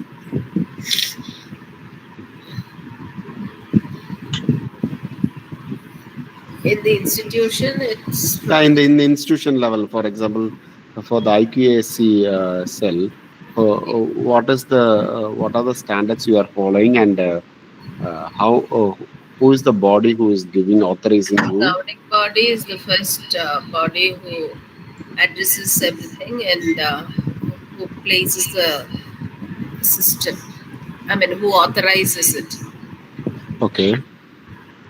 Then you For example, generally how it will be working is for a college, the regulations are given by a body, and we will be forming the standards in the system, right, ma'am? And whether we are adhering to that system or not, the external committee will come and will check that one, and they will be auditing that one and will be giving the reports. If there is any deviation, then they will be addressing those deviations, and they'll ask us to rectify. If there is major deviation, means that will be a pain point for us, and what they'll be doing is they'll mark it as a not as a non-compliance one, correct? Yeah. Yes, ma'am. So actually, we are defining the rules and standards for the institution, and we make sure that we are following. So similarly, this is what all the ISO certifications and standards, they give a generic information to the organization, and based on that, we'll be framing our standards for that particular organization, and we'll be doing it. For instance, ISO 9001 and 9001 2015. I hope our institution is also having. So what are the things we are following for ISO 9001 2015 audit, ma'am? We look into the teaching learning process, Okay. then administrative side, everything Hmm. in detail. Okay. So, Every process, what is defined, is it uh, correctly followed? That's correct. Correct, ma'am. So, for example, if for the IQAC cell itself, you will be having lots of definition that you need to follow, right? There will be a set of standards that you need to follow. You need to collect the data, whether it is collected, tick. Okay. That data has to have these contents, correct, tick. So, and once the person who comes and audit that particular department itself, they'll be checking this, and whether you have done it correctly or not, they'll be evaluating and giving it to you. That's yes, how all the auditory bodies are doing. So what we'll do, there will be a regulation or standards that will be defined by a body. We will be deriving from the standards, we will be making a custom standard for our institution, and we'll give this to the governing body or the authorizing or certifying body that we are following this way. And what they'll do is every year they come and check it whether we are whatever we have given forefront, we are following it same. Okay, that's it, ma'am. So that's what all the auditory bodies are doing. yes, yes. Okay. Yes, Raj, Okay, you can proceed. maybe if they see the ISO 27001, I have a video to share, Deepak, so which precisely highlight these points.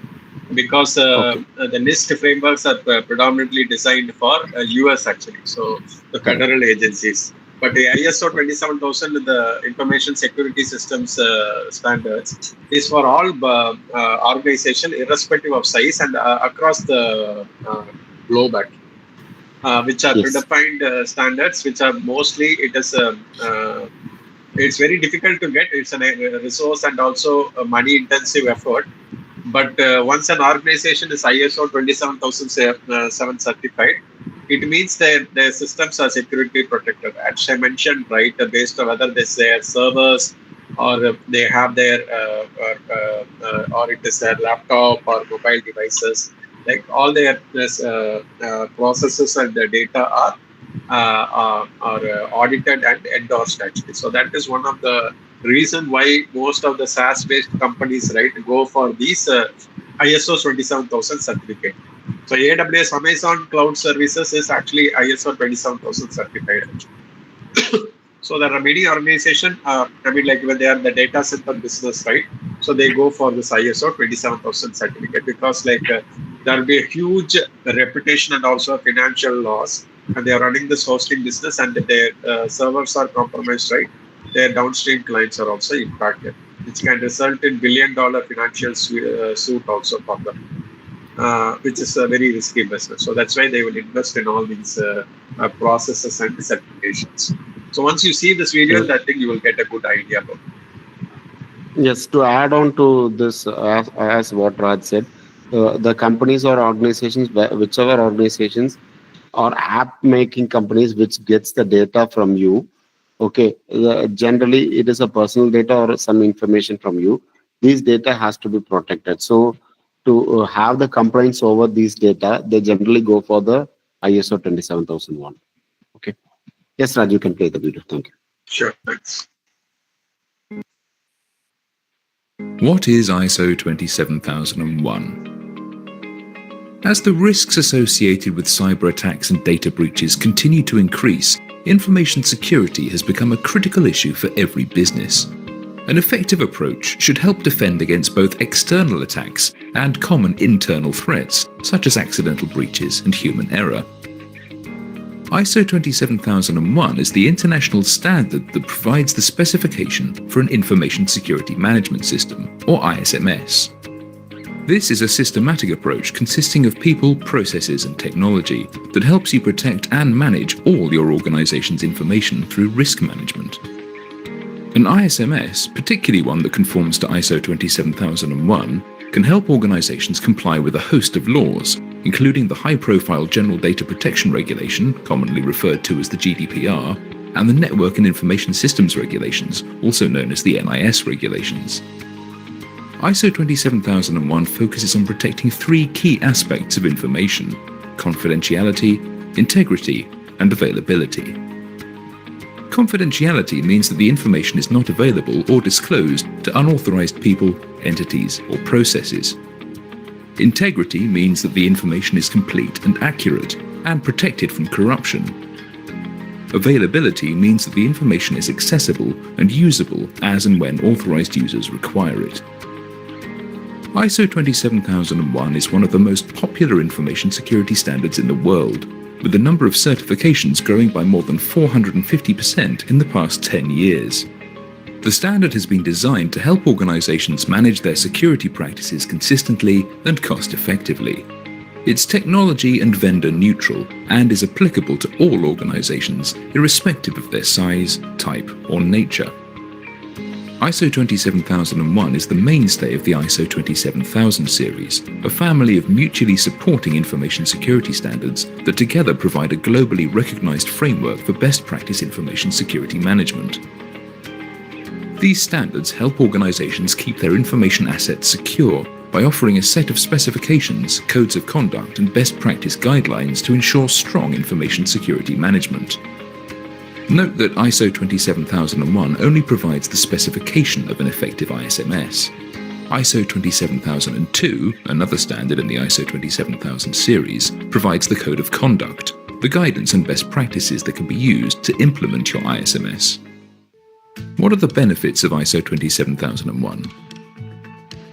ISO 27001 will help you secure your information in all its forms. An ISMS helps protect all forms of information, whether digital, paper-based, or stored in the cloud. Increase your attack resilience. Implementing and maintaining an ISMS will significantly increase your organization's resilience to cyber attacks. Protect what matters. Whether the scope of your ISMS covers your whole organization or just the parts that deal with information, ISO 27001 protects against technology-based risks and other more common threats, such as poorly informed staff or ineffective procedures. Respond to the evolving security threat landscape. An ISMS constantly adapts to changes both in the threat environment and inside the organization, ensuring that information security risks are effectively managed over time. Reduce costs associated with information security. An ISMS looks to assess and treat risks cost-effectively, ensuring organizations can maximize their return on investment. Protect the confidentiality, availability, and integrity of your data. An ISMS offers a set of policies, procedures, and technical and physical controls to protect the confidentiality, availability, and integrity of your information. Make security part of business as usual. The standard's holistic approach covers the whole organization, not just the IT department, so employees can readily understand risks and embrace security controls as part of their everyday working practices.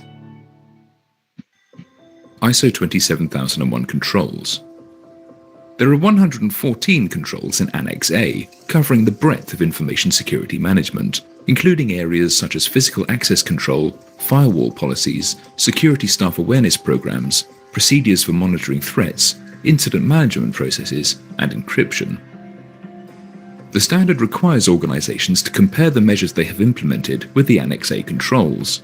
They're then expected to implement the missing controls or else provide and document a reason that those controls aren't applicable to them. How to get ISO 27001 certified. Once an organization has met the various requirements stipulated by ISO 27001, the next step is to seek certification. Certification is the procedure by which an external certification body provides written assurance that an organization's ISMS conforms to the requirements of ISO 27001. Because certification to ISO 27001 is not mandatory, not all organizations choose to achieve it. However, there are many benefits to certification. As well as helping you protect your information and comply with relevant legislation, ISO 27001 certification holds a distinct market value by providing clear, externally validated proof of your organization's willingness to meet internationally accepted information security standards. The process involves going through a certification audit, in which an expert from a certification body will visit your organization to examine your ISMS. If they're satisfied with what they see, they will award a certificate.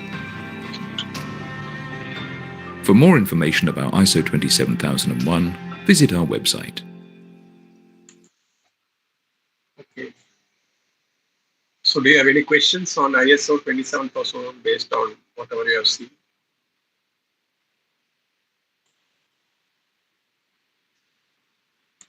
Any questions?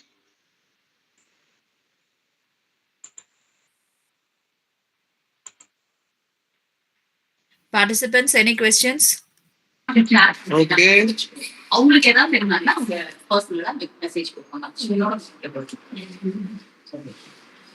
Sir, we can proceed, sir.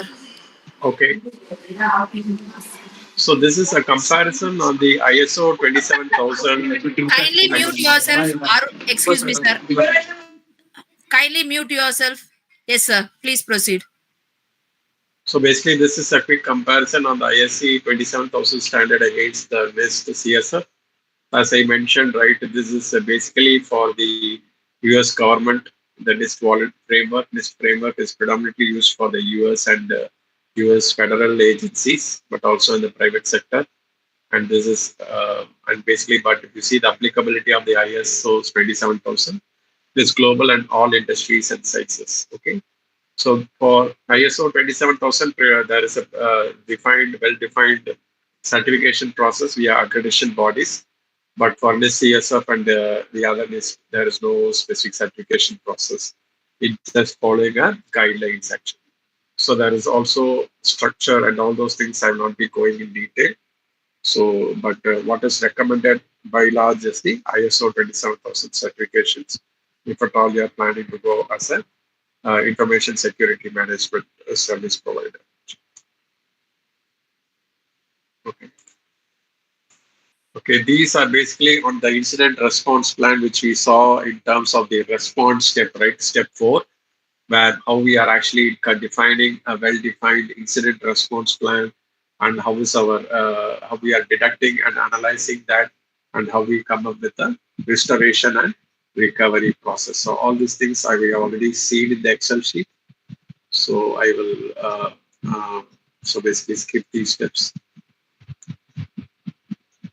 So basically, as I mentioned, right, when we went through the day one of the AI programs in the areas of cybersecurity, we saw about the predictive analysis, and because we also saw in today's topic how we see predictive analytics in cyber crimes. Similarly, we can do predictive analytics in cybersecurity also. We saw about anomaly detection. So all these things will be the upcoming technologies in the areas of cyber security.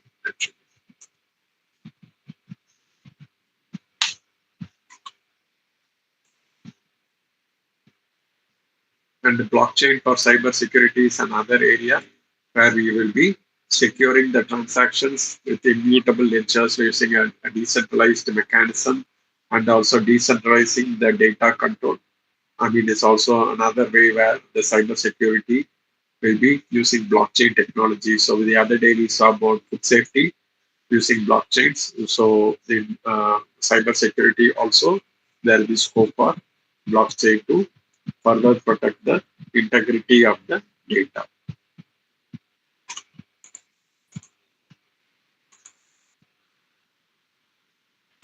Okay, so I will basically, okay, so okay, one second.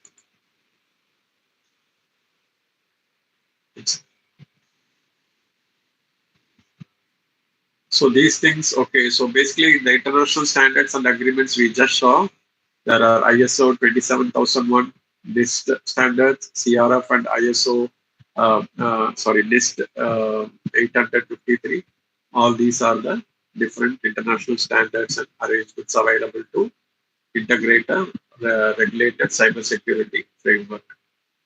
And all this is basically how we are building a community of cybersecurity partnership. So basically, it is there are a lot of communities and initiatives available in the cybersecurity forum where we can actually interact and share information, so that we are well protected, and then we are also able to plan the threat detection and response and mitigation based on the partnership between the public and the private organization. Okay, and also the sharing of information in community is also helping us to build a scalable cybersecurity solutions.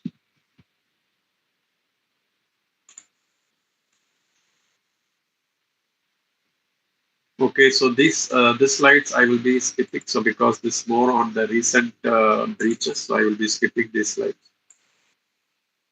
Okay, so innovations and driving change is basically the next gen security technologies. We will be talking about the next gen firewall solutions that are available that will be able to act as next gen security technology. So a lot of advancements are happening in the areas of firewall devices and endpoint and mobile device management solutions. And also the other day we spoke about the IoT that being one of those insecure devices, right? So how we are protecting the IoT and smart devices using upcoming innovations is also some of the areas where this innovations will be evolving around the cybersecurity space.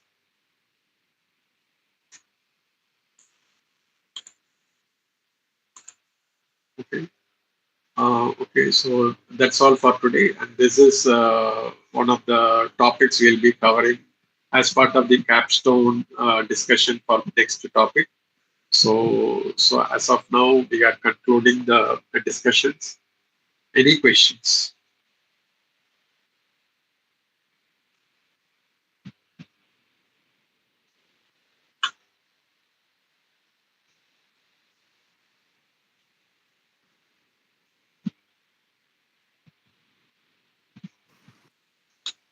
No questions?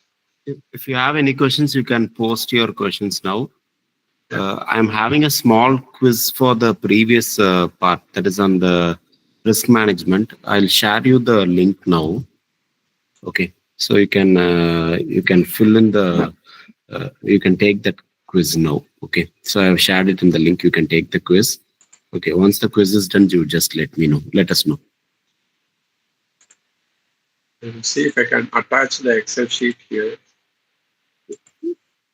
That Excel sheet cannot be attached, I guess. Okay. What are the security tools and technologies are using in industry encryption algorithms and what challenges are they? Okay, right now, what the encryption algorithms are basically all those SSLs are using AES encryption algorithms. Man. Initially, we had we had a TLS version 1.1. Currently, we are on TLS version 1.3. So all these are using advanced AES encryption algorithms to encrypt the data between the client and the servers.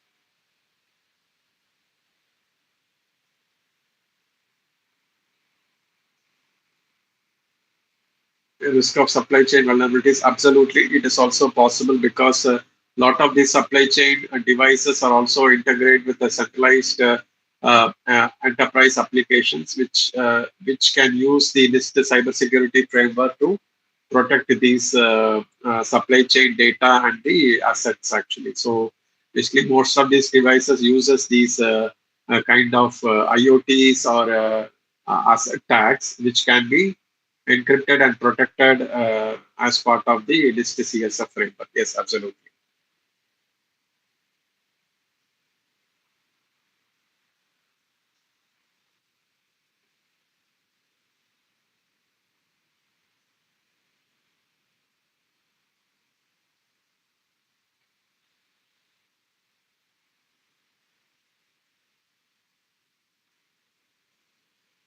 Any further questions?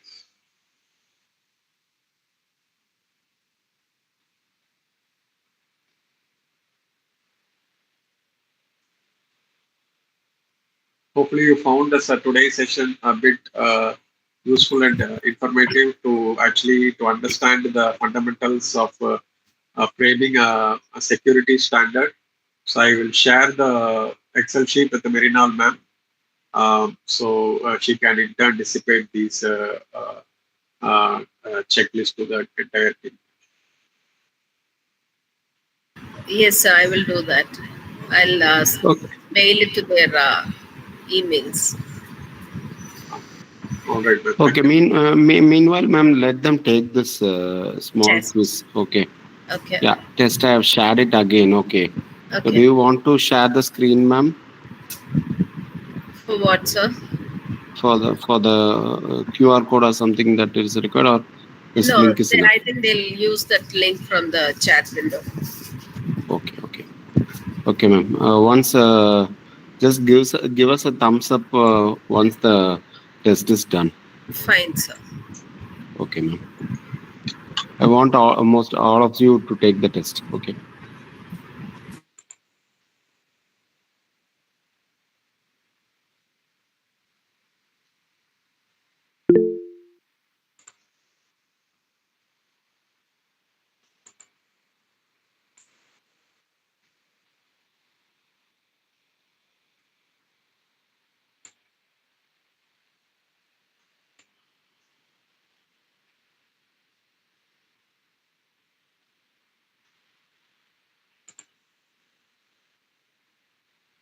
Ma'am, I've shared the checklist in the group, so maybe you can check.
So getting certification is very important. Uh, Getting certification makes your organization more reputed and reliable. So that is the prime requirement. That is the reason most of the organizations are going for the certification. So 27,000 is 27,001 also uh, is applicable for all the cybersecurity based organizations, and we are also into it. So one of the KPIs for us for 2026 is to get this ISO 27000 certificate. So we both are working to achieve that. Yes, actually, we ourselves also, since Learn Like and CyberVault gather user requirement, sorry, user information, we need our system to be highly protected, as well as we need those certification to showcase ourselves better to the clients. So it is our one of the goals and KPIs for the upcoming year. And 9001 is a quality management system, QMS. Okay, so whether whatever you are doing in your system, whatever you are doing in your organization, whether we are adhering to that quality, and whether that quality is reflected in all the aspects of your organization is measured. And that's the reason most of the organizations are having ISO 9001. 27001 is very specific to uh, data management, theft prevention, and data breach security. All the things will be coming in that ISO 27001.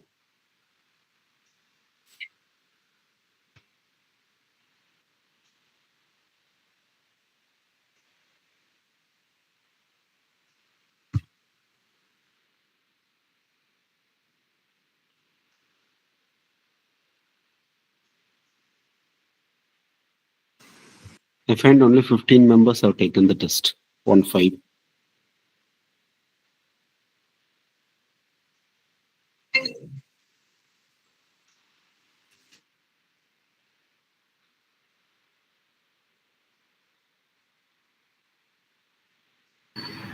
Participants, there's a link in the chat window. Kindly take up the test.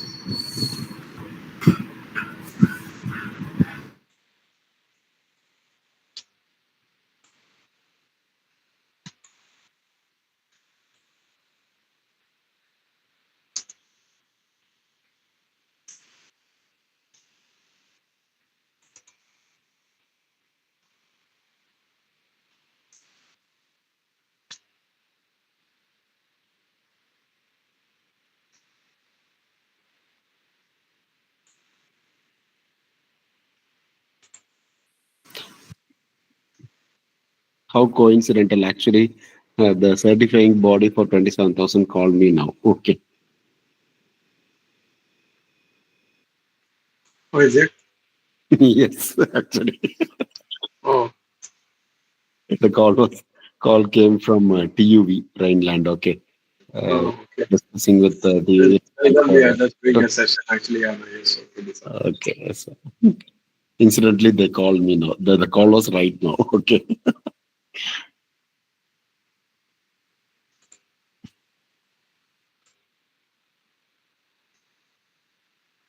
So have they responded?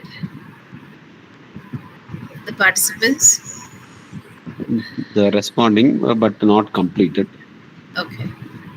Okay. We'll give another 3 to 4 minutes for them to complete, ma'am. Okay, sir. So the purpose of these sessions are to just give the insights of what actually is happening in the field of AI and cyber security. Okay, to get more information about these things, or to go dive deep into the each and every technology, it will be better we have these sessions in workshop manner with hands-on mode.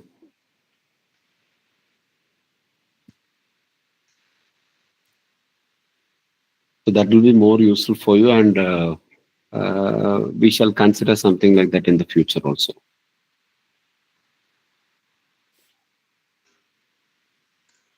Yes, so if it was hands-on, it would have been very, very useful. I Okay, think if so there is faculty day participants, this group of participants, if they're willing, I think we can host it in a college for 2 days or so. Sure. A hands-on sure, mode. ma'am. Sure, ma'am. Sure, ma'am. Because, for example, we are teaching something with Google Colab. It Yeah. will be very useful if they are doing it directly, and if we are in person over there, and we could able to help them also. Yes. Yes. Yes, ma'am. Yes,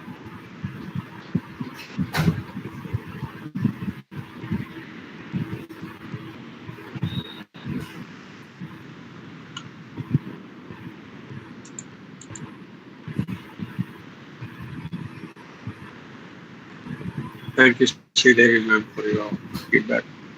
thank you, ma'am. Thank you, Shridevi, ma'am. So I think Mr. Damodaran sir has joined us. Okay. Sure. Hello everyone. Hi, this is Damo. Hi, Damu. Yes, Damo. Yes, Damo. You can wait for 5 minutes so No that problem. Yeah, the existing session will get over, and after that we'll continue with your session. sure, Deepak. Yeah.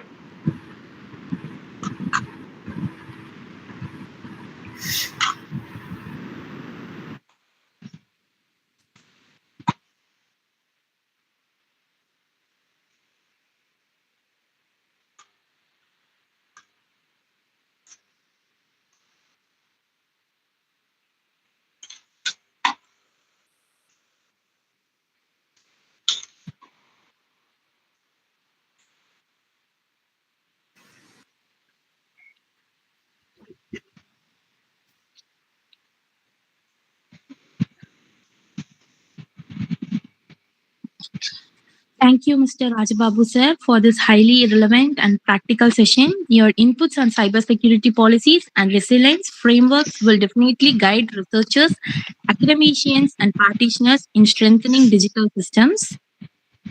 As we move on to one of the most awaited segment of this FTP, the capstone panel on integrating AI and cybersecurity for sustainable impact. We are honored now to have with us Mr. Damodaran V, CyberWalt UK. To formally introduce our esteemed chief guest and panelists, I now invite Dr. K. Kavita to kindly do the honor. Good evening, sir.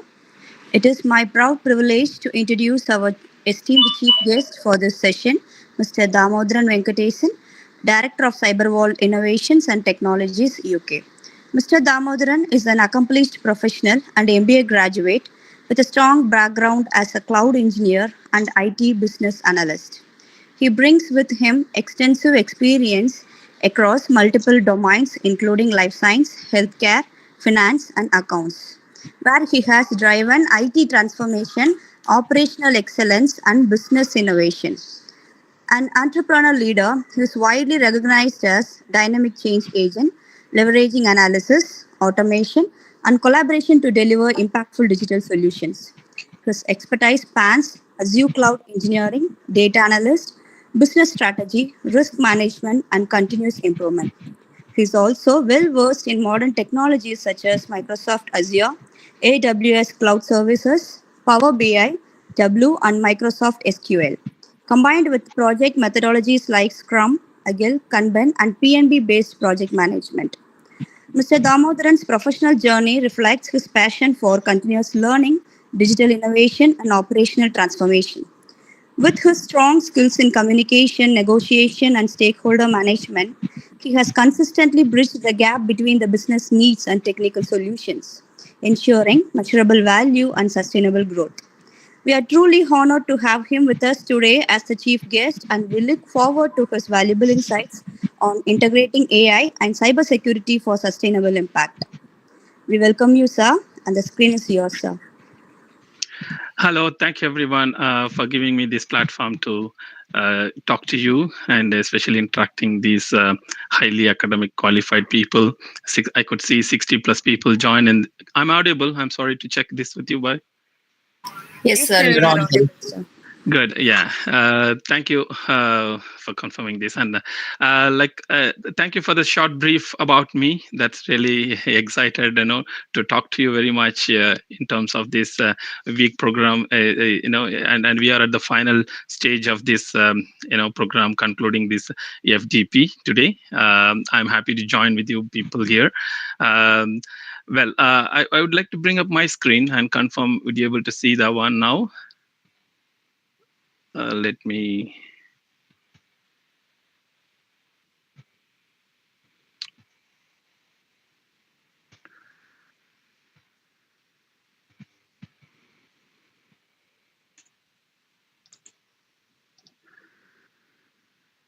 Yeah, I'm bringing my screen. Please confirm if you're able to see the one now. Yes, sir, it's visible.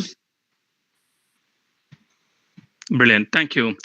As introduced, my name is Damo. I am from the UK, part of CyberWorld Innovations and Technology, and I'm in this day 6 of the FTP program. I'm happy to join with you and discuss with you people like the integrating AI and cybersecurity for sustainable impact. So how these are going to impact on us. All these last 5 days, you would have seen different topics that I have the calendar with me. This is going through like cybersecurity for sustainable systems, and you've gone through blockchain and AI, all sort of leading and industry based technology. What has gone through now, and what I'm going to be with you now, the integrating AI and cybersecurity for the sustainable impact. Let's make it to the bigger screen now, if you're able to see that one.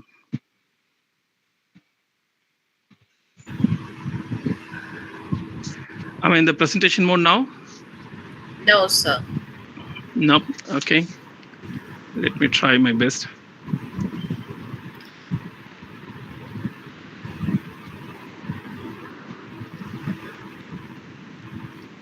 making it a bigger screen. So confirm if you're able to see the bigger one or still in the small space. I put it in the presentation mode. Could you see the one now, please? No. I Alright, think okay. you have shared the different window. Yeah, I think you shared the full screen, Adamu. You tried to share full screen, didn't you? Yeah. Yes.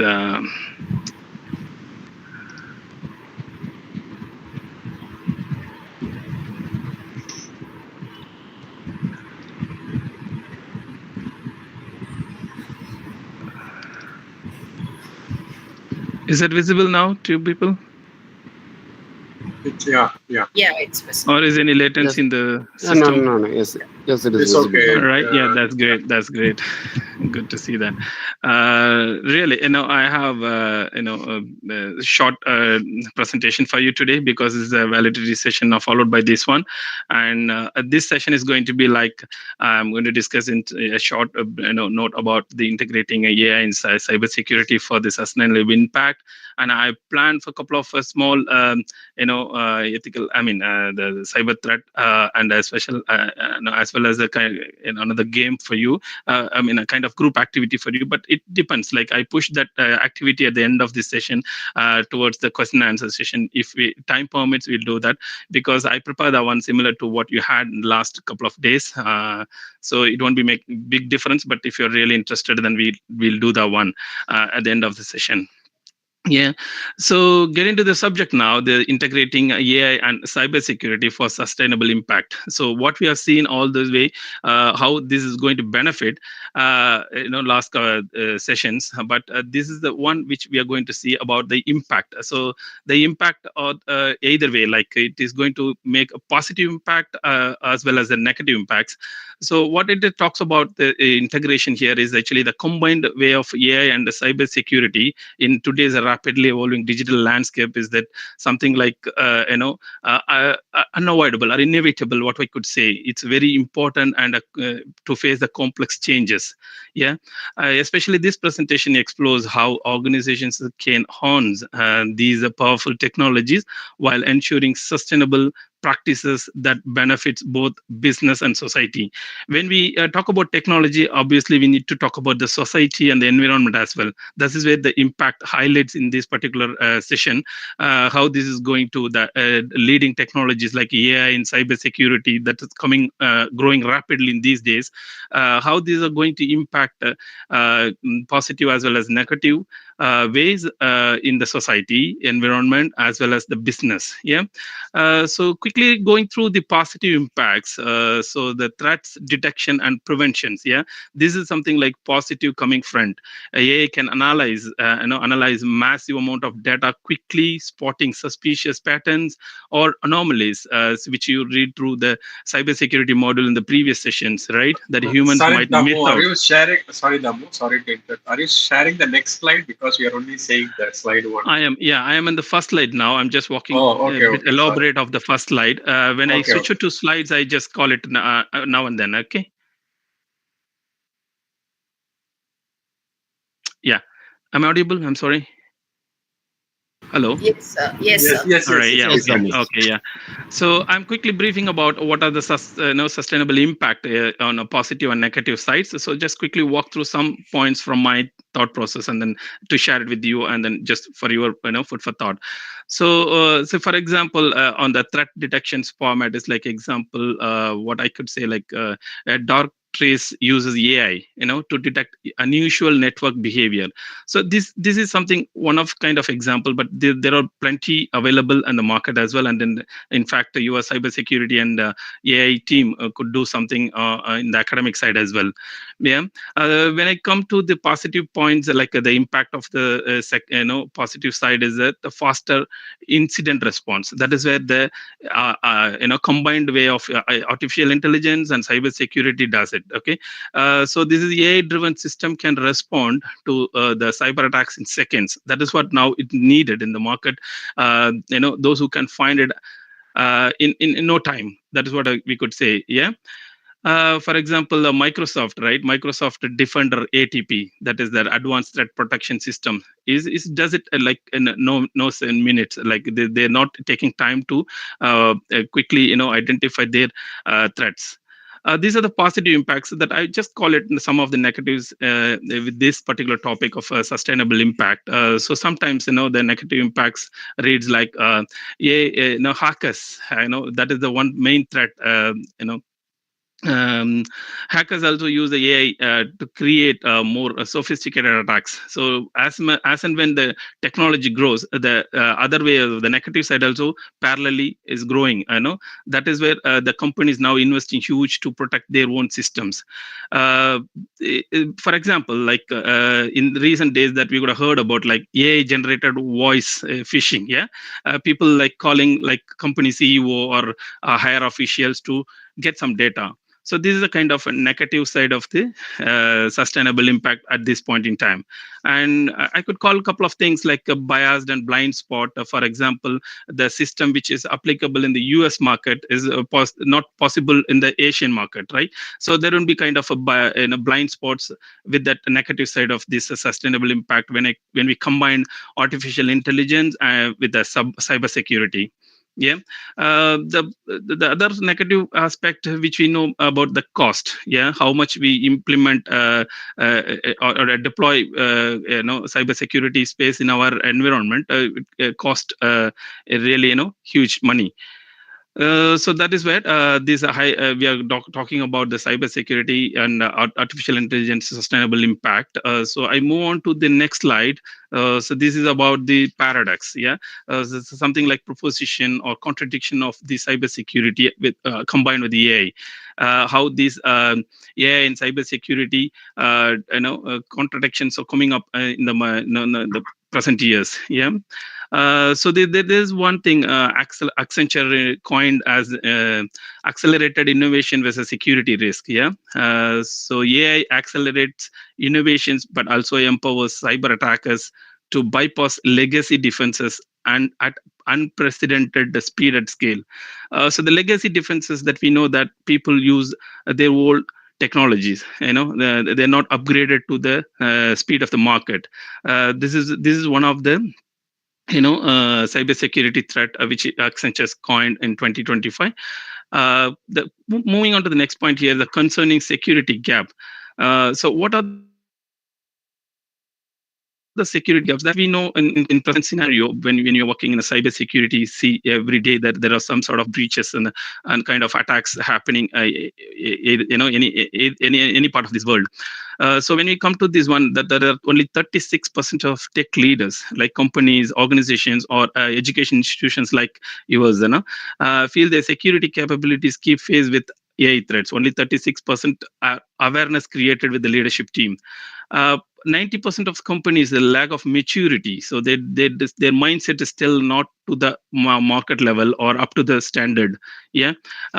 So that is where it is coming to this cyber security gap. So I have a statistics as well here. Security, investment doesn't equal safety. So when we come to this one, so what I have the statistic here is $180 billion spent on cybersecurity tools and nowadays, across globe. But the breaches increased by 72%, which is really in a high score. Yeah, this is kind of a sustainable impact when we come to artificial intelligence, cyber security, bringing into our technology space. So the most of the enterprises deploy 70 to 90 tools every now and then. Okay, which is again causing an alert fatigue, poor integration, and operational inefficiencies. They don't know how to. They have the latest systems or technologies, but lack of knowledge or how to handle those kind of situations. That matters a lot for them in terms of properly using their technology. Yeah. Security by design. What I should say here is security must be embedded by design into every AI initiatives. to avoid catastrophic breaches and reputational damage. So this is where the combined way of artificial intelligence and cybersecurity plays together. Because when we have a security system in one place and we develop all our latest technologies in different one, it won't interrelate, or it won't help each other when we keep it apart. Yeah. So I move on to the next slide. That is I'm in slide number 3. Hope you get into this now. Is everyone with me? Yes, Ramu. All right. Yeah. Thank you. So why sustainability matters in AI and cybersecurity? See, we talk about sustainability again and again. Yeah. Because sustainability in AI and cybersecurity is a growing topic that covers not just environment aspects, but also, I said before, in ethical, social, and economical sustainability. It's all interrelated. We can't avoid anything in this list because we can't act as a single platform with only the technology side. We need to parallelly concentrate and give equal importance to the social and economic sustainability as well. Yeah. So here, actually, again, when I read through the artificial intelligence newsletter, the environmental impact, environmental impact, what does it say? AI is growing energy demands and data center footprints raise environmental concerns. Sustainable artificial intelligence frameworks are critical nowadays. The data centers, right? The big companies like Google, Amazon, or Microsoft, they have their own data center, somewhere in controlled environment, right? But how that is efficient or sustainable to the society or an environment, that matters a lot. How they keep it up, and what sort of energy and efficiency methodology they use for that kind of operating the data center, something like that. Regulatory compliance. So in growing market strategy nowadays, each continent, like continent or the geography based regulatory compliance matters a lot. See, for example, APAC region, they have their own data center, or the policies make them made on their own comfortable. But when we move on to the European Union, their policies and their action plans, everything different, and it pushes hard to the organizations. They have to balance their innovations and the energy efficiencies. So no, for example, the Western countries or USA, they have their own policies in terms of regulatory compliances. Yeah. Social and ethical sustainability, when I talk about this, how it matters a lot. Like, basically, when we come to the social, it is a privacy, first thing, first how they design privacy, secure or a security. For example, developing system that minimize the data collection and respect user privacy, that matters a lot. So in terms of when we highly focus on artificial intelligence, cyber security to the sustainable environment. Yeah. So the business resilience, sustainable artificial intelligence infrastructure businesses against market instability and strengthens brand reputation. Yeah. So the business resilience, how do you going to set up your business? Let it be in a development center or an education institutions, whatever it is. In the future stage, each and every education institution, they're going to set up their own center of excellence, building their own artificial intelligence and cyber security labs, everything. So they need a space, environment, aspects, and their own resilient setup within that organizations, right? So the sustainability in both artificial intelligence and cybersecurity is about building systems that are resilient, efficient, ethical, and inclusive. Okay. These are the main factors whenever we highly focus on building a new systems based on this combined technology. This is not just for today, but for future generation as well. See, the new technology, as much as it arises, and the people also coming up with the innovative ideas. So when we build an environment or the space, for them to do the kind of innovations, and then we are building it for tomorrow today. Yeah. It's a balance between mostly innovation, responsibility, and a long-term impact. That's where we need to here the sustainability matters when it comes to AI and cybersecurity, right?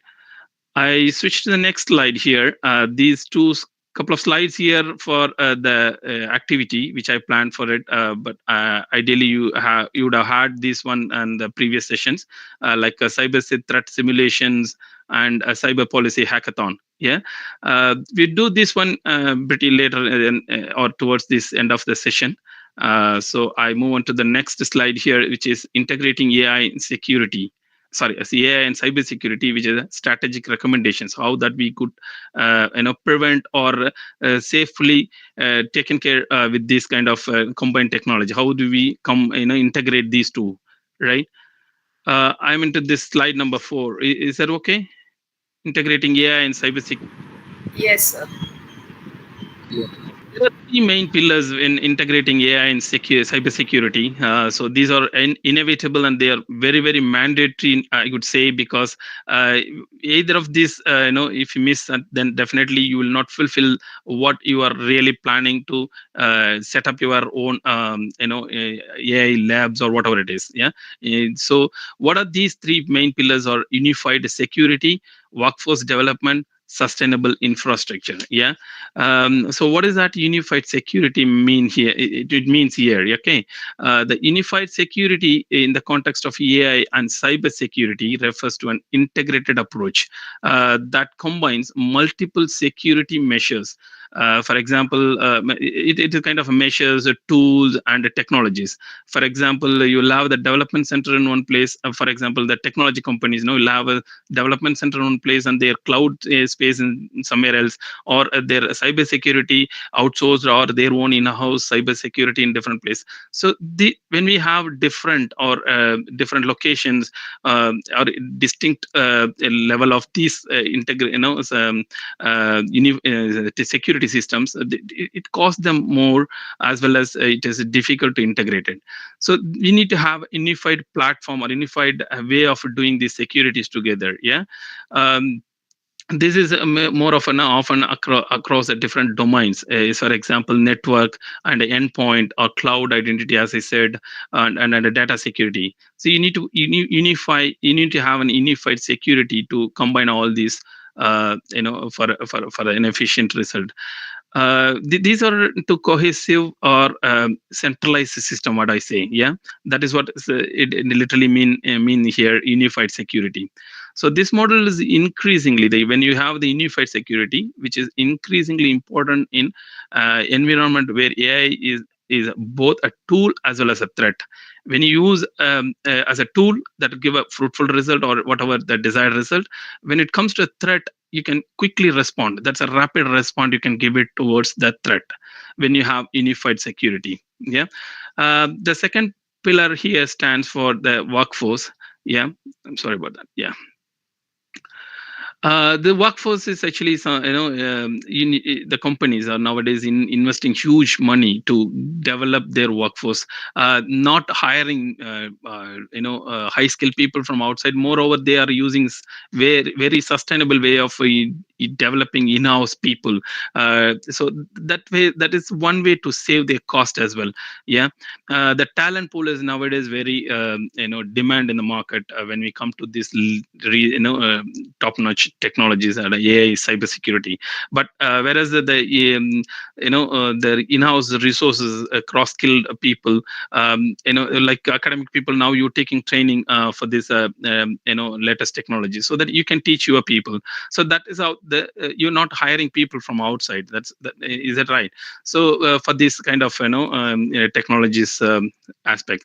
So when it comes to AI and cyber security, so that in the companies are nowadays investing workforce training and AI literacy for the existing people. This is like overcome talent shortage and build internal expertise through continuous development. So whenever, as and when the technology changes, people from the the same team or the same resource pool quickly transfer. That is where the action plan easily done in any organization. Comes to the third pillar here, the prioritize and sustainable AI frame infrastructure. So the infrastructure which I talk about, like the data centers, right? So this is how the balance high performance with reduced environment impact through efficiency design. See, for example, that green AI infrastructure. What does that green AI infrastructure mean? Is something like they emit low carbon footprints. That is where they concern nowadays. All the data centers are taking more efficient and cost cut way of doing their data centers. So that is actually something like using energy efficiency, like Google is using the GPUs and TPUs, right? Graphics processing unit and tensor processing units. These are the tensor processing unit is something like huge size. They put it in the liquid cooled places like underwater or something. So their carbon footprint is very less. They're kind of giving back to the environment very high, nicely to operating the data centers. And scheduling training times. See, most of the big companies, they organize their training times when during the low carbon energy periods where the renewable energies are mostly available. Yeah, so that is where they give back to their environment and not using much of their currently available resources. So these are the main three key pillars of when we coming to the integration part of AI and cybersecurity. So far so good.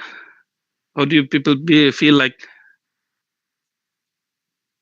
All okay? Yes, sir, it's good. Thank you. The next slide. So something like what is ahead, what we are having the roadmap in the future, how the reactive to reinvention ready when it comes to the integration part of AI and cybersecurity with the sustainable welcoming the sustainable impacts. Yeah. So in current readiness, like 10% of the organizations currently combine a robust cyber strategy and with a technical capability to resist AI powered attacks.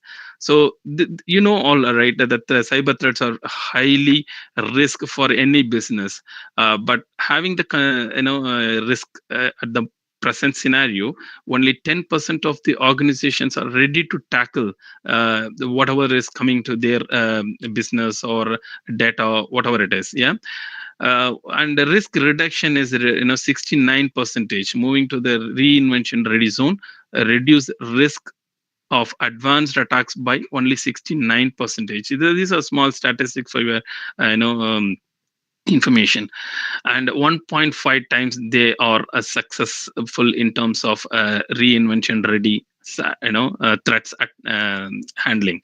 So this 1.5 times they have come to successful. That's something good, and but they have to, there is a room for improvement as well. All right. Yeah, I move to the final slide here. So what we have seen, this sustainable impact, I've gone through that positive impact as well as negative impact. We have to equally concentrate on both sides. When we have positive, not to stop.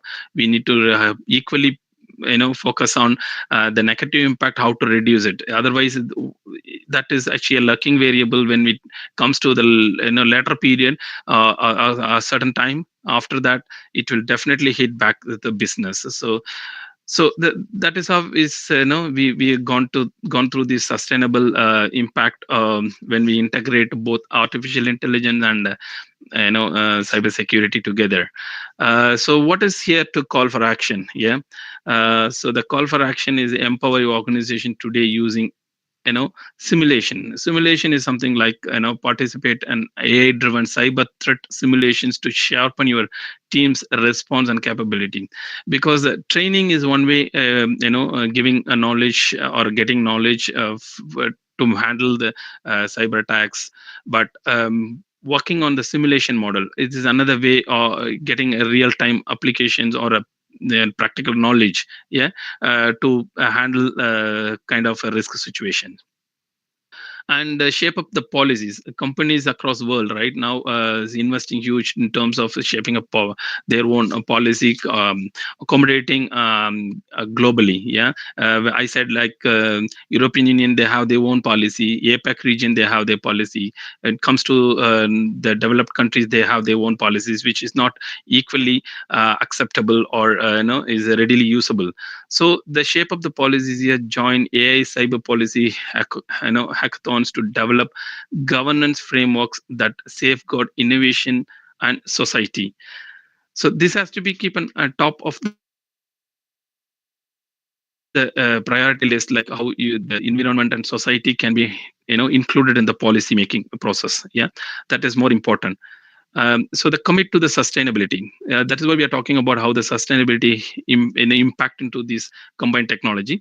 So we implement a sustainable AI practices that protect both your digital asset as well as and the planet. Yeah, this kind of commitment definitely help over a period of time to definitely get in success. So what we had discussed all this way now, the integration part of artificial intelligence and cybersecurity, they are very much strengthening threat detection. Yeah, threat detection, prevention, and response speed. The time matters a lot when it comes to risk. The one who quickly respond is safe. One, they're not looking at their problem or the threat happen to their system. Definitely they lose data. The data is money for them. Yeah.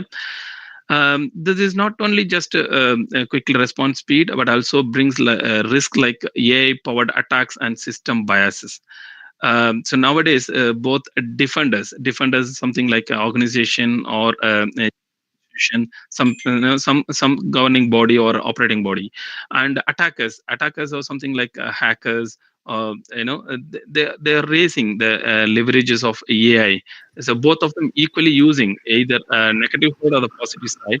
This is something like making it a double-edged sword, which you cannot avoid. Both ways is a very risk. We need to be very careful handling either of these. This is what with me now. I quickly walk through. I'm sorry about that.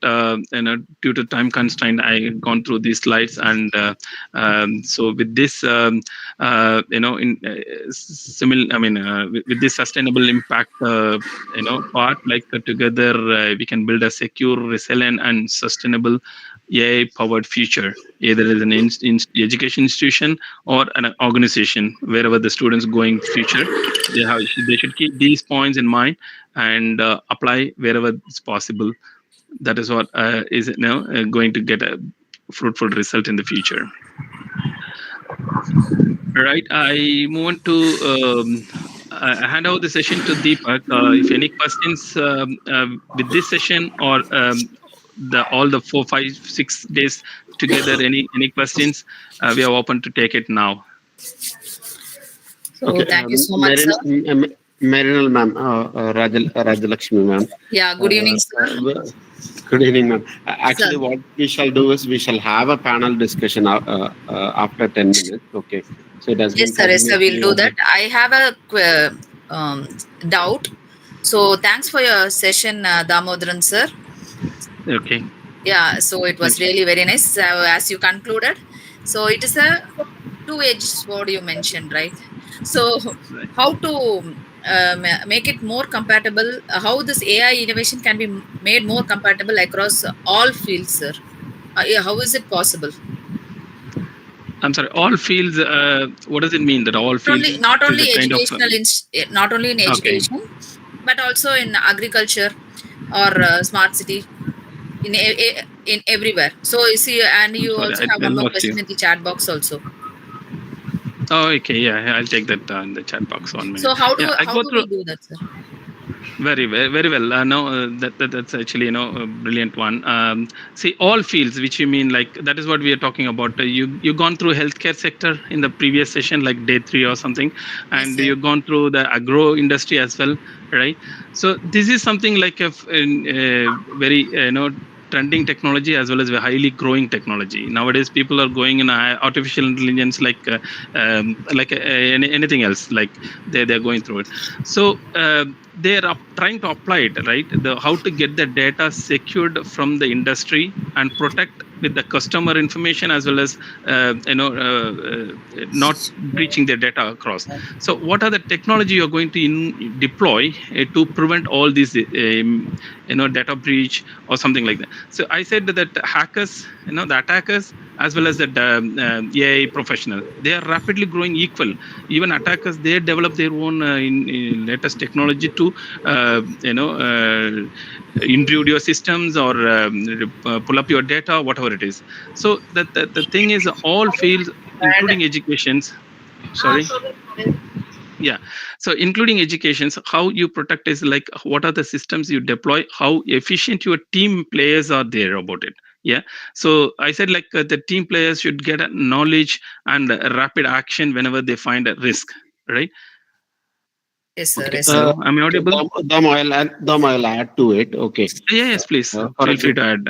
for not only UK, okay, almost all the sectors are cyber secured. Actually, healthcare sector, if you take, means there are lots of patient information that will be available in the Right. system itself. So those data, if it is available, if it can be hacked, or if it is available for the if it is available to the hackers, there is a chance that they may make money out of it. Or if personal data means, it may be, for example, if a person is suffering from cancer and the data is already getting got breached, means there is a chance that other hospitals or other medical companies will approach them, and they'll try to get the best out of it. So that's how the things will be. Medical data is very, very important. Generally, electronic health data are very, very confidential. It is not. It should not be leaked. And if it is breached, means it will be. That will be a system vulnerability. Okay. So, and also to add on to the second part, online learning platforms use AI to teach safe digital practices and cyber hygiene to the public. How can online for that we need to take some sessions. We need to educate people on related to that. How can online learning platforms, for example, if we take our LMS, means we are offering lots of courses in which we can implement this part, whatever you are promoting, right? Vijay Raga and our sir. Okay, so whatever you are asking is, we can promote these types of digital practice, safe digital practices, in the sense how to keep a stronger password, how to have multi-factor authentication in your system, and generally we should not keep the generally what we generally do is we'll type all the passwords in a notepad and keep it safe in our desktop itself. Okay. And actually we ourselves, cyberworld team, we tried it once. Okay, we kept it open for hackers to breach in. Okay, and hackers to breach in. Yes, Annamalai sir. Okay, I'll complete this answer. We allowed hackers to breach into our system, and we identified that the person stored the information of passwords in the dashboard or the desktop. They were able to access that particular file in the desktop, and they were able to breach into our system. So it is also yeah. Okay. So generally, whatever. Yes, Damu. 1 minute. Sir, I'll try to. just a second. Dear participants and the panel members, can we take a short break and then start the panel discussion? Sure. Okay, I can close my screen. Is that right? No. You, Deepak sir. Yeah, ma'am. Actually, we can go break. Actually, for 5 to 10 minutes, and we shall be back by 5. Okay. Yeah. So that we'll continue the panel discussion, and Yes. also we'll address the remaining questions. All the questions also can be addressed during that time. We'll just take a 5 to 10 minutes break. Okay. Yeah. Okay, thank you. We'll join by 5. 5, 5. Okay. Yeah. Okay. Yes, sir.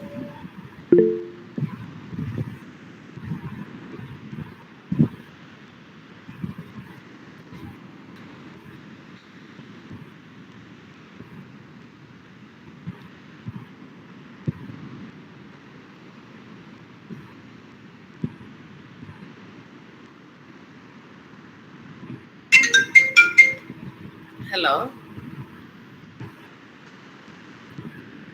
எல்லா செஷன்ல இருந்து ஒன்னொன்னு கேக்குறோம். வெளில தான் mic of பண்ணுங்க ma'am.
Your videos will be on, no, sir?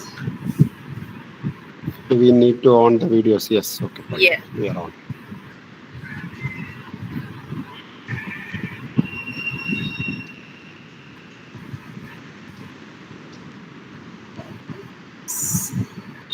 Participants, when you have a question to the panel, please switch on your videos, and then ask your question, please.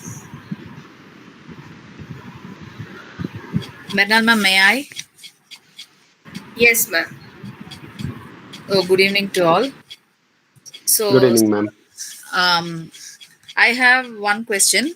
How can AI-driven precision agriculture it will help to achieve sustainable farming, sir, thereby reducing the resource wastage? Okay, ma'am. Am I audible? Yes, yes, sir, yes, sir. Yes. Okay. So, for sustainable farming, generally, how we would be going is, for example, sustainable farming, better utilization. For example, if you are using AI, means there will be smart resource utilization. For example, we can make the water management better. Okay, so that, for example, we can measure the moisture level using sensor.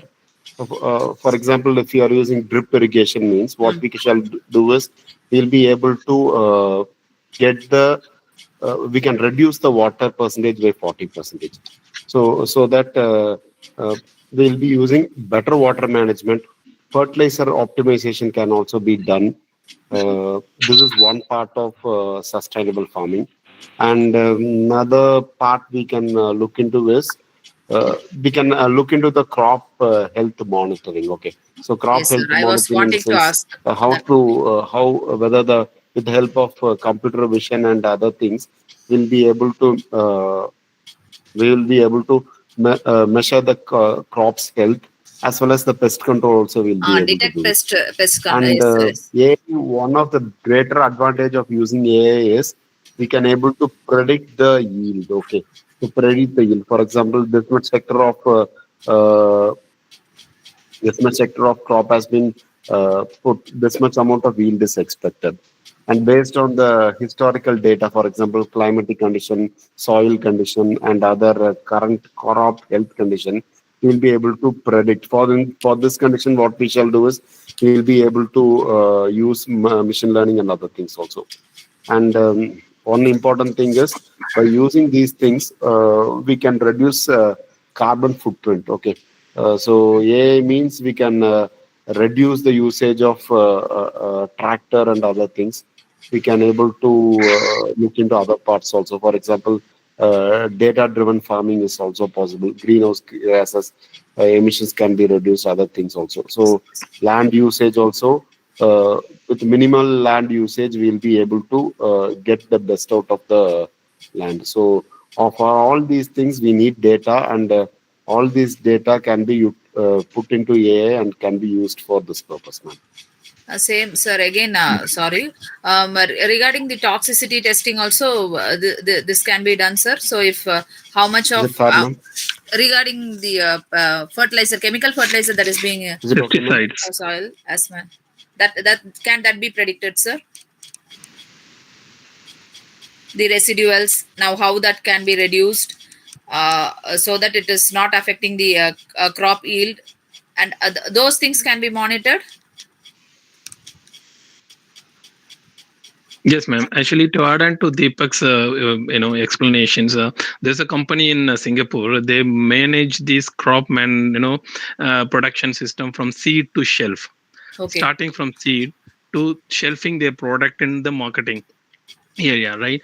The question what you're asking is a really good one. Toxic, how the environment is polluted using a over or excessive amount of fertilizers or chemical based things in the field. Like, of course that they monitor it, even which product has to go to which region as well, because there are some people with a nut allergy, or some people with organic based stuff preferring. So that company monitors using AI technology what sort of seed has to go to for the farming stuff, and then how that transforming into the end product in all stages. How much is the fertilizers, on what sort of fertilizers, even they mark it on the brand. So whether it is a toxic or a highly quantified chemicals utilized, ideally they don't use it. That is what nowadays people prefer, organic food based food. But this AI technology, whatever the data we feed into that particular crop, the particular crop, they definitely will have their measurements with a boundary limit, right? Upper and a lower Yes, sir. boundary Yes, sir. limit is set in the system. Whichever is going beyond the certification body won't allow it. Okay. Thank you, sir. No problem. Ma'am, shall I ask question? Yes, ma'am. Good evening, sir. My question is on what kind of cyber threats specifically targets AI model and data pipelines?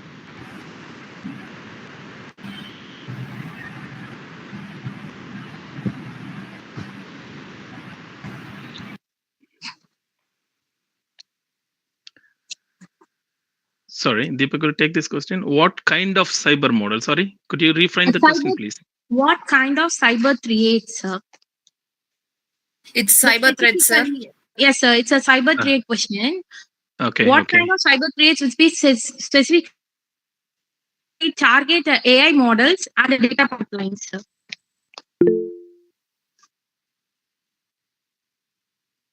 Raj, Sorry. talking I will. Sorry. Can you guys hear me? Yeah, it is audible now. Okay.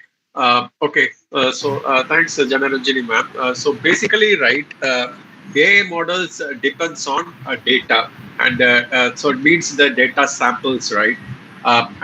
When we talk about data samples, the data samples largely is coming from the humans who interact with these systems. Yeah.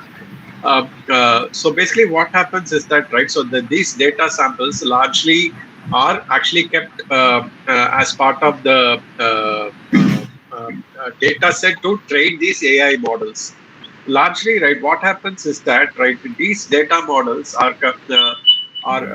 being used by these AI chatbots. Basically, because these AI models are actually not exposed to the internet world as such, mostly because, right, if you see chat gpt or if you take perplexity, or like if you take these deep seek, right, so they are still in the subscription model, which means that they are not exposed to the internet world, meaning that they are deeply protected already. It is in the data premises of Microsoft or the vendors who are managing these products actually. So when these, so there are very less chances that these data models can be impacted, because, right, these are already protected by very high secure mechanism that these data models cannot be largely affected. The probability of these data models being impacted by cybersecurity threats are less probability, because it is not exposed to the internet world yet. Because, right, because if you take other enterprise applications, they are either protected by non-enterprise grade systems, so which means that they are prone to attack. But if you take largely, right, mostly, like, even if they are exposed, like, mostly it will be mostly on the images kind of things that will get impacted, and then this will result in inaccuracy of results or predictions done by these models actually. So pretty much the probability of impact is less, but even if there is an impact, the accuracy of prediction is what will get impacted by these AI models. Thank you, sir. I have another question. AI cybersecurity system collect massive amount of data. How do we balance security with this individual privacy rights, sir? That is by exercising personal safety measures, ma'am. Actually, so say for example, if you are trying to put generic data into the system, say for example, you are trying to extract some information from the system, or you are trying to profile your CV, or you are trying to create a new CV structure out of your profile. So you have the I mean, basically, like it is your individual decision that what kind of data you want to put into the system.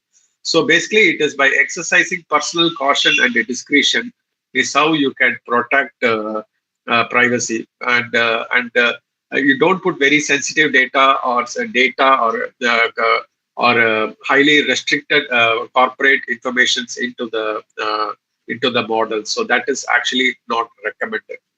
So you only actually prompt data that are actually non-secure or less restricted or less non-confidential in nature. Thank you, sir. Thank you so much. Sir, a very good afternoon. The topics are all covered very well. Sir, I just have a question, sir. Like, what skills should the next generation students can develop to handle this AI cybersecurity challenges?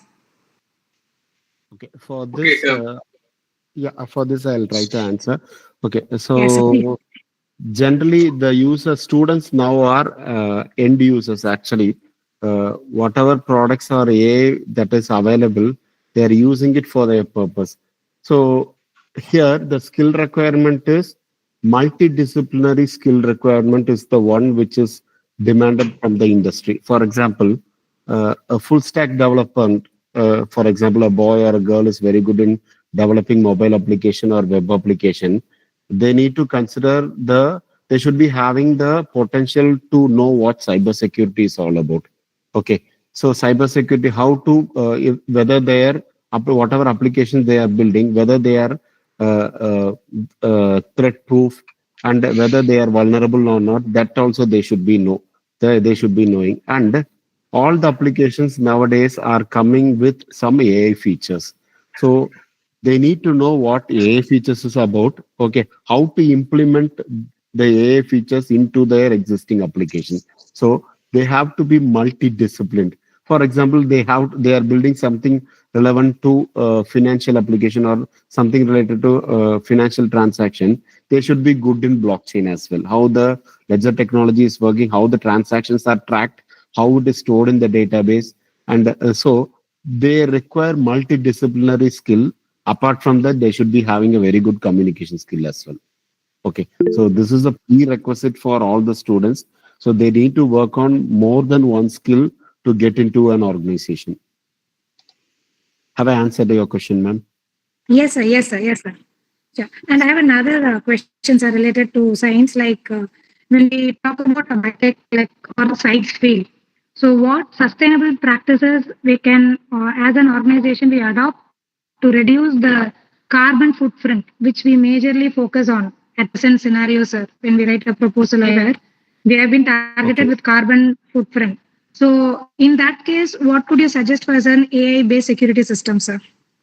Because wherever we take environmental sustainability, mainly it is focused on the carbon footprint. Okay. So in that case, like, yes, what kind of cyber security systems you can focus on, sir? Suggest us. Carbon footprint means generally it is fossil fuels and Yes, other sir. things associated to the natural resources. So if you are using electricity also, somehow or rather we are using fuel in some places. Okay. So moving into electrical technology, wherever electrical vehicles are possible, it is, but you need to consider the environmental impact as well. Okay, the batteries are other things that we are using. I think most of them are not recyclable. Okay, so considering that fact also you need to know. And for reducing carbon footprint, wherever possible, wherever we can reduce the fuel consumption, it will be better. Okay, so for example, the knowledge in context of agriculture, okay, lesser the tractor you use, better the lesser the footprint. Okay, lesser the fertilizers you use, better the crop will be. Okay, that is the pesticides or other things better will be. So for that, identifying the optimal usage of these things, we will be implementing AI. Okay. Okay. So thereby we'll be able to reduce the carbon footprint. Okay. So yes, maybe I will add something on. I mean, Yes, some of okay. yeah. So basically, some of those things, right? Even in the corporate circles, right? The simple things like the lights going off when nobody is there in the room. So automatic detection. So when people is not there, the lights will go off. And Yes. printing paper. I mean, like printing things only when it is absolutely necessary. And tools like DocuSign or a Hello Sign, digital documentation systems, right, which makes the Yes. digital signature enabled. Meaning that in sometimes back, right, you will print a copy of a document, like if it is a 50 Document. page document, then you will sign it. Right now, right, you just need to digitize the document, send to those people who are required to sign. They can digitally sign on the phone, and then they can send it back to you. You will receive a printed copy. Exactly. Thereby, I mean, avoiding the scenario where you have to print 50-page document. It also not only seamlessly saves the time of printing the papers, but also elegantly completes the work. In times like you don't need to scan, you just sign it off on the go. And also the simple process of using cups, normal cups, ceramic cups or glass cups in the pantries. Like instead of using plastic cups, use ceramic cups, which can be washed and recycled. So simple things like this, I mean, are already adopted by the companies to go green. Actually, even in the offices, right after 8 o'clock, all the lights will be shut down. Actually, like so, Shut down. if you're working, Exactly. yeah, if you are working, you need to go and explicitly on the lights actually, or They just have a system. Yeah. yeah, power system. So it is there actually. Yes, So sir. all You're this right. period of all the smart electronic systems, right, are already there to save energy, conserve energy. So all these things are smart solutions are already available to conserve energy, to serve on your utilization bills, etc. So generally in our houses also, we are start implementing these smart electronics, right? You're right, sir. Yes, sir. Exactly, you're right. Yes. Thank you, sir. Thank you so much. Thank you, sir. Thank you. So good evening, sir. Yes, Annamlai, sir. My question is, how effective AI for Sendil, sir, detect? just a minute. Sendil, sir. Yes, ma'am. Dr. Annamlai, sir, has been raising his quite. Yes. Sir, sorry for the disturbance. I think this is the right platform to post my question so that I can get a right answer. Yes, sir. Right now, that is, I want to get the information about the impact and the future of the AI-based body monitoring system. Because whenever we go to a hospital, or nowadays we can see some person who's having a chip-like thing fixed in a pocket or in the body, saying that the information is transferred to a particular unit in a 24/7. So, what will be the future of this particular thing with the combination of AI in future? Okay, so such technologies are still in building phase. Okay, the chips integrated into a body, and on real time basis, it will be transferring information to the hospital or the medical facility, whichever is nearby, or the one which is implanted into the body, so that they'll be able to track the health of the person regularly. So if there is any variation, AI will predict that there is a variation, so there will be an immediate alarm to the hospital or to the person to seek a medical advice for them. Okay, so it is still work in phase. It is futuristic and it is possible. Okay. Apart from that, you are having watches, right? Okay, the current smart watches are already tracking your movement and your heartbeat and other things, right? So this is already done. If it is connected to an IoT system, and if it is transferred on a real time basis, and if an AI in a system is able to predict that thing, then that is already has been implemented. Okay, so rather than chip inside the body, the external devices are already giving you the information to you, as well as if it is connected, if it is an IoT device, it can be sent to the hospitals as well. So one more question. So when we speak about the cyber security, is there any system to identify the in-house attack in the starting itself? Because when an employee or when a person who is working in an organization or in a firm who is creating attack from inside, whether there is any system, if you move from the normal routine or if he's diverting from a normal routine and taking another kind of work inside that particular organization itself, why we are not focusing on that particular thing? Okay, internal team, if they know the password and other things, it is already compromised. Okay, so for example, last couple of weeks ago, we had a similar type of instance where Raj and myself addressed an auditor company or auditing company where their SharePoint data has been deleted. Okay, SharePoint data has been deleted, and what happened is their mail communication has been completely deleted. So for the past 6 months, whatever it is not stored in the Outlook has been completely deleted. So this was happened because of the vendor who gave them the access to the SharePoint. Okay, is the person accidentally deleted that one. Okay, so they have approached Microsoft, which has the backup of these SharePoint information, and they came back. They had the solutions now. Okay, so provided they have the cloud, they have the backup, you'll be able to recover it. So that is the reason we are asking you to keep a triple backup. Okay, triple backup means one should be in the within the system. Okay, one should be outside the system, and third one should be outside the building itself. Okay, if even if the fire accident happens also, you will be having the system, you will be having the backup so that you will be able to restore it. Generally, one is your system, second one is a cloud system, and third one is the system out the hard drive, which is kept by you at a different place. Okay. Maybe I'd like to add one more point, Deepak. So usually, right, the cyber threats happens from outside the world actually. So when I talk about the NIST framework, right, I spoke about the one technique called as the CAM tool, right, security, incident and event management. So there are CAM tools available and installed on every server to track internal staff activities, meaning that if I go and delete a server file, right, the audit file will tell me who logged into that server, what he deleted, what time he deleted.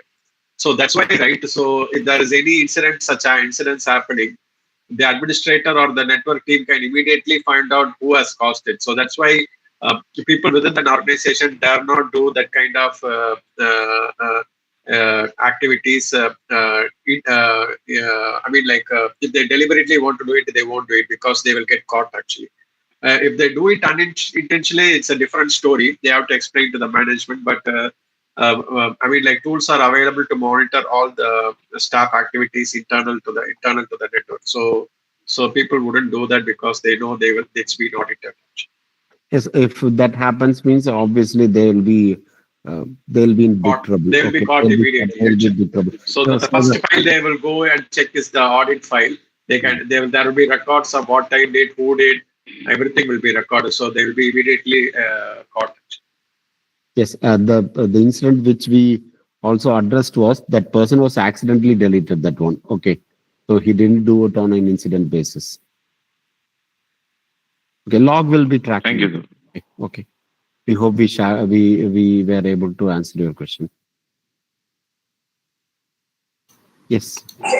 Sir, I have a question. Good evening, sir. Senthil Kumar, sir, please. Okay. Sorry, sir. Sir, what ethical concerns arise when AI clinical decision making, sir?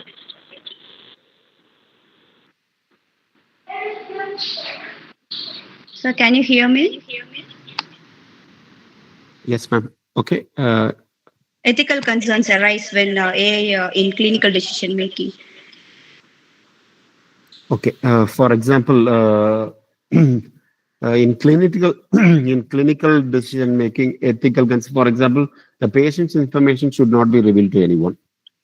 Okay, so it has to be kept very confidential and it should not be revealed to anyone. So ethical consideration will be affected when the person or the AI exposes the patient's information to the outside world. Okay, so generally AI won't reveal it. Okay, the AI are built under certain rules and regulations, so AI won't reveal these informations outside. So if you are building something for clinical purpose, what the as per rule, AI should not reveal any information. It should be able to capture the data and it should be keeping it very, very confidential. Okay. And apart from that, no new intervention has, for example, it should not predict something and give a false information into the system. So that is also an AI part. Okay. Whatever interpretation that happens, it is just a suggestion. Unless until a doctor gives the diagnosis, it should not be accurate. AI is to assist the doctor, not to replace the doctor. Okay. So whatever information that is coming out from AI, it is taken as an advice, uh, not as a prescription itself. Yeah, in general, actually, to add on to with Deepak is actually for the life science and the healthcare industry to keep up the clinical data, highly secured. They sign into a kind of compliance, the documents. So if they need to set up like a two set of verification or three layer of verifications before introducing any third party tools into their system. Okay. And one more thing is that so basically the interpretation should be on the data or the symptoms. So basically, if you are giving some reports, right, it is recommended to mask the patient name or their details, like so that right only the analysis is based on their the conditions and not relating that conditions to any specific patient name. So that is one of the ethical practice that practitioners should take care when they are using AI models. That when they are submitting some data samples or reports, they don't provide the patient's name related to that things into the system, so that only those things are masked, and then they give only those specific symptoms, so that the analysis or the insights are specific to that condition and doesn't translate back to any specific patients. Yeah, generally it will be like that. Only the inferences will be posted into the system, and system will be giving back the observation based on the whatever data you have inputted. The system will be giving back the inference of its own. Okay. Sir, I Yes, have ma'am. one Kavita, question to ask Damodaran sir. yes, please. So, how Yes, can ma'am. AI support drug discovery and development, especially in UK, and also especially in the field of cancer disease? Yeah, actually, the oncology department are really, emerging at the moment. How this can be, treated in terms of life history. Okay, it's not just something test with one patient. They are in fact dig down into some sort of long-term data points of the the patient's history on their family's history, like that. With in terms of the cancer data point, actually the healthcare department is highly invested in terms of the data protection softwares, and the NHS are highly secured. NHS are the one the run the hospitals, everything. The oncology data, like the cancer patients data, is something not stored in one place. It's actually like kind of like Deepak before said, like external database is also there, right? They need to protect the data, and the lot of clinicians, they have access to those data only when the authentication is provided to them. And for example, to add to that one, okay, AI, the research has been faster because of intervention of AI. Okay, the finding of medicines have been very quick because of AI interventions. Because iterations have been reduced, we are narrowing down the research so that we will be able to find the right solution for the right disease.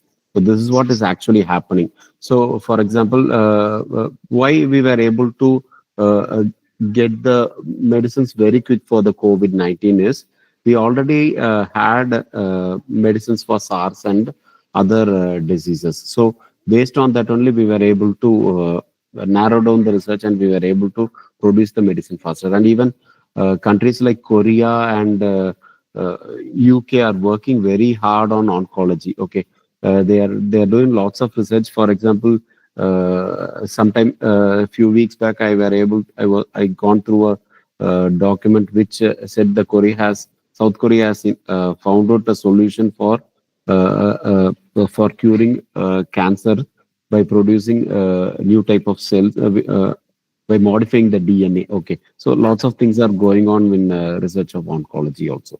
Okay, which is assisted by AI. That's why the research has been very rapid and very quick. Okay, thank you, ma'am. Thank you Thank so you. much, sir. Sir, one more. I have three questions, sir.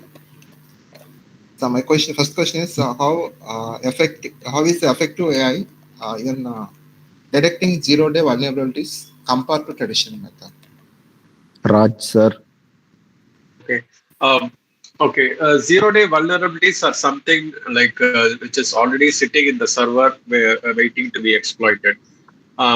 So the thing is that, right, what we call it as a zero-day threat is that, right, the threat that is just known and which needs an immediate fix. So it cannot wait actually. So those are called as zero-day threats. So when you know those issue exists, so if say Microsoft is identified as zero-day threat, right? It has to immediately release a patch and on its website, and then all the companies have to install that patch on all the servers, and it has to roll out to all the servers, and then recycle the machines, and then it has to ensure that all the applications are up and running. The chances of the AI models predicting the zero-day threat is less than 50%. The amount of code that it goes up, right, for Microsoft Windows code, that is over 50 million lines of code is there actually. So unless or until, right, all the AI model has access to all this code, the probability of predicting a zero-day threat is, as I mentioned, is less than 50%. So maybe based on the past the trends of zero-day threats, right? Maybe it can identify which potential systems like Microsoft Word, Office, or PowerPoint, or SQL Server can have potential vulnerabilities. It can identify the platforms that can have vulnerabilities, but predicting the exact zero-day threat is at least with the current technology, it's not 100% possible. Okay, sir. Yeah, because of the cost involved in it. Like Raj said, Microsoft, they use the Defender APT, Advanced Threat Protection ATP, the Advanced Threat Protection System. They afford to do those kind of quick response, softwares to control the zero-day threat. Okay, sir. So one more question is, so how AI tools can optimize water and fertilizer and pesticide usage to reduce the environmental impact?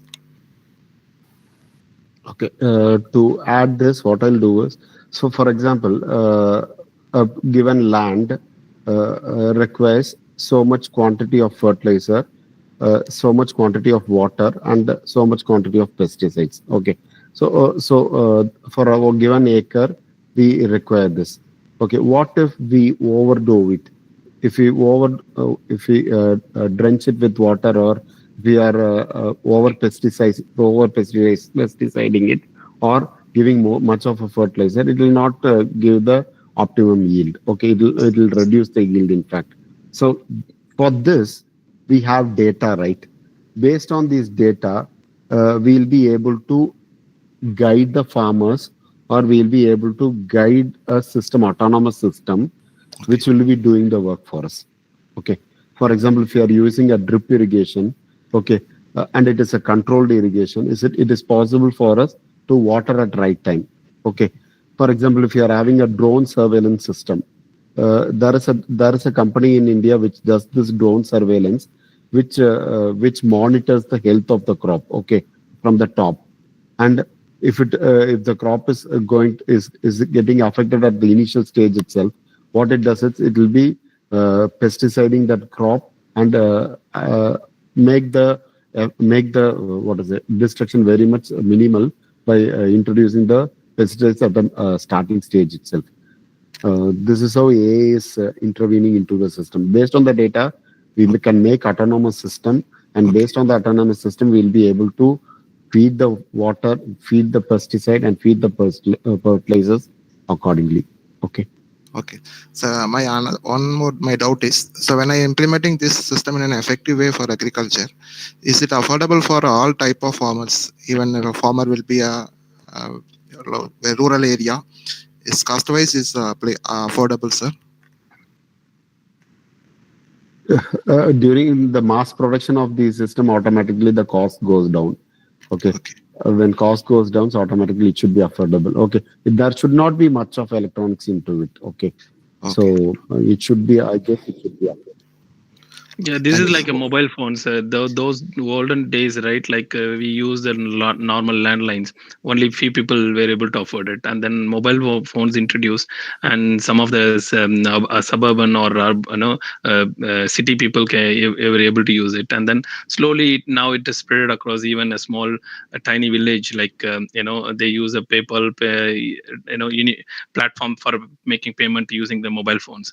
So Okay. similar to that, these kind of AI enabled technologies for the farmers, it is very early stage to conclude or any taking decision on that stage, but it is possible in the near future.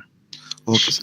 Thank you, sir. So Thank you. most of these devices are low cost, low power devices, right? So as I mentioned the other day, right? So these Yeah. are like the SCADA, the low power SCADA systems, right? That connects to the internet as IoT devices with not much of a security in place. So so these are very rudimentary devices. At least it's not produced by a very big MNC companies. So only those SME kind of companies provide these farming devices. So it is targeted for such farmers. So it is definitely affordable. Actually.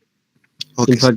In fact, these drones, whatever the agricultural drones making companies also, they are trying to make low cost agricultural drones. Okay, so that the farmer will be able to have it for themselves. Okay, And sir. in the future, for example, if they need to fertilize their land, or they need to spray the pesticides in their land, they can afford and they can buy it. Okay, so that's what the other companies also doing. So as Raj said, the this in future, near future, will be made affordable. Okay, Okay, sir. Okay. Thank you, sir. thank you.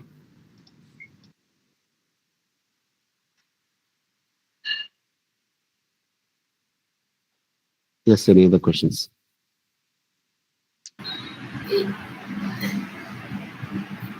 Yes, sir. I have a question.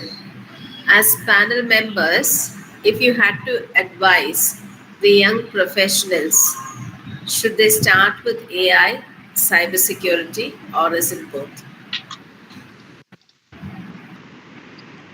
Yeah, very good questions to your students, ma'am. Really, in any college, right? Like any in education institutions now, even class is 8, 9, they started with a Python coding, and then talk about more of computer technologies. What I would say for the young professionals, students in universities or colleges, yeah, it is actually kind of as a blend of both cybersecurity and AI. But I would suggest the cybersecurity is a fundamental, right? They should get some knowledge about the cybersecurity, which is actually the one which they're going to face in the future, near future. AI is on top of it, like it is the added advantage to the cybersecurity or anything else. Like AI is not strictly with cybersecurity. AI is going to go for anything else, a mobile application or whatever they want to invent it in the future. Young now the young resources are really very updated, right? They come up with a lot of new technology talking, going through in the entire world. They're nicely interacting with the people. So that is what I just like to say, that the cybersecurity is the fundamental first, and every industry actually they change their technology later on. So based on the skill sets or what they wanted to build their strong foundations using AI, or if they go for machine learning, or they go for anything else like robotics, they can add it into this. Okay, to add to what Damu said, okay, layer by layer, we need to build the students, ma'am. Right. Actually, That's so correct. basics they need to be very strong. To add on to that, since you are from cybersecurity department, they need to be have a very good fundamental in cybersecurity. They need to know on what are the possible vulnerability and threats that application or thing may be getting, and they should be strong on that one. And the add-on feature will be the AI and ML. Okay, so that's how we need to build it as layer by layer. So all the things Yeah, has to be as compiled as a package. So students right. having more than one skill are generally preferred over the students with one skill. Okay. Right. Yeah, the career advantages are they more for the cybersecurity.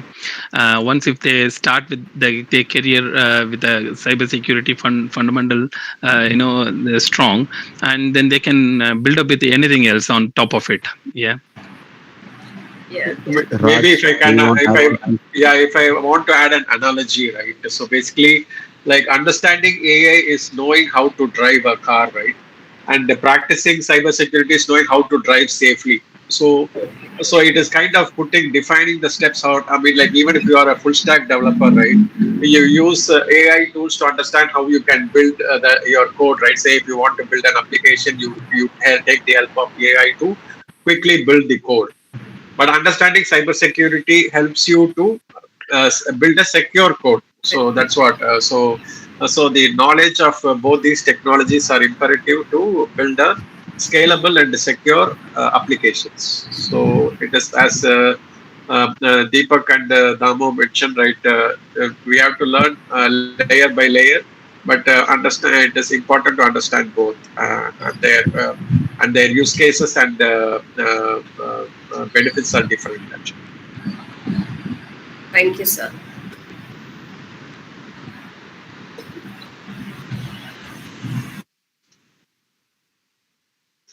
Yes, any other questions?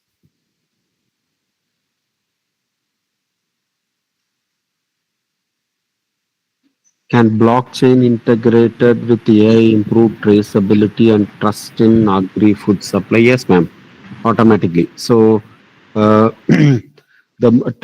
movement of the food materials from one place to another can be done very good with the blockchain. Okay, since it is a ledger technology, what we will be doing is we will be tracing the movement of the products from one facility to another facility. And thereby, what we will be doing is for at the each facility, we will be checking the quality of the product.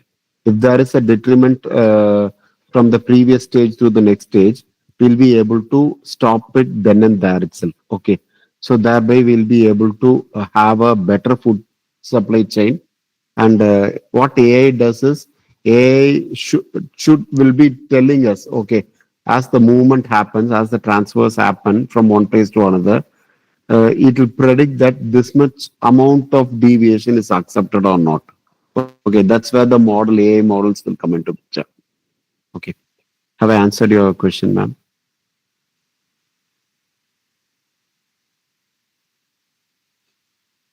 So, but how can we check the traceability in packed materials, packed food items? Okay, that is in the previous case we measured the humidity, temperature, and other values, right, ma'am? For example, in the container, for example, it is carrying tomato. Okay, this container is moving from India to, for example, US.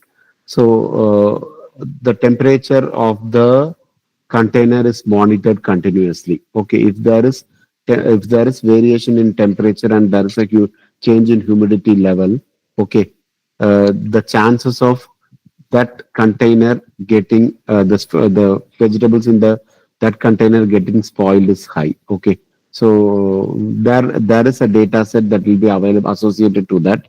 If there is a reduction in humidity also, that will be affecting the quality of the food. If there is increasing in humidity also, it will be affecting the quality of the food. And if there is a variation at a very large scale in temperature also, it will be affecting the food. So these sensors will be giving you the data, and based on the data, we will be adjusting the climatic control of those containers. Okay. So this is how the actual scenario is working. Okay, sir. Thank you.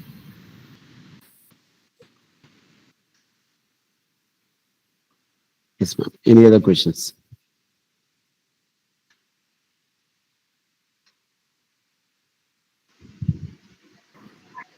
Good evening, sir. Yes, ma'am. Good evening, ma'am. Sir, in our biological research project, small projects, we are using the Epic Collect for data collecting app, which is secured one, sir. Or do you suggest any other? Because we are don't have any other iOS some other. Okay, so for this we'll identify and we'll tell you, ma'am. Okay, any other similar apps are available, we'll check and we'll let you know. Okay, so we don't have it right now in the hand. What we'll do is we'll check and we'll let you know. Okay, Okay. Thank you, sir. thank you, ma'am. Thank you. Good evening, sir. Yes, ma'am. Good Hello. evening, ma'am. Sir, am I audible? Yes, Okay. ma'am. Good evening. Sir, actually, we are from bioscience field, and we always look at the product, like how it is working, effectively working. So this is what we look on a product level.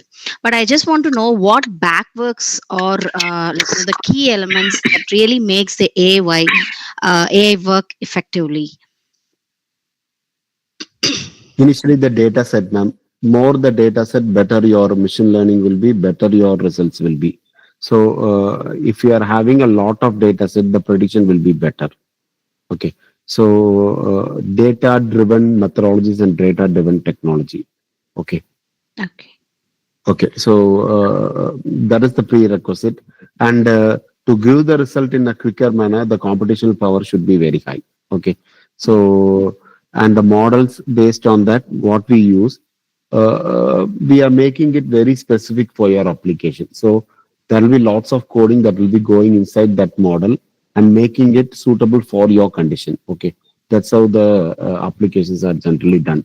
Okay, for example, nowadays whatever applications you are, for example, if Perplexity is a AI wrapper of ChatGPT. Okay, so generally they wrap on to the base AI model. Okay, for example, either they will be using an open AI model or they will be using a Gemini model or they may be using Llama model. For instance, it is Meta's Llama model.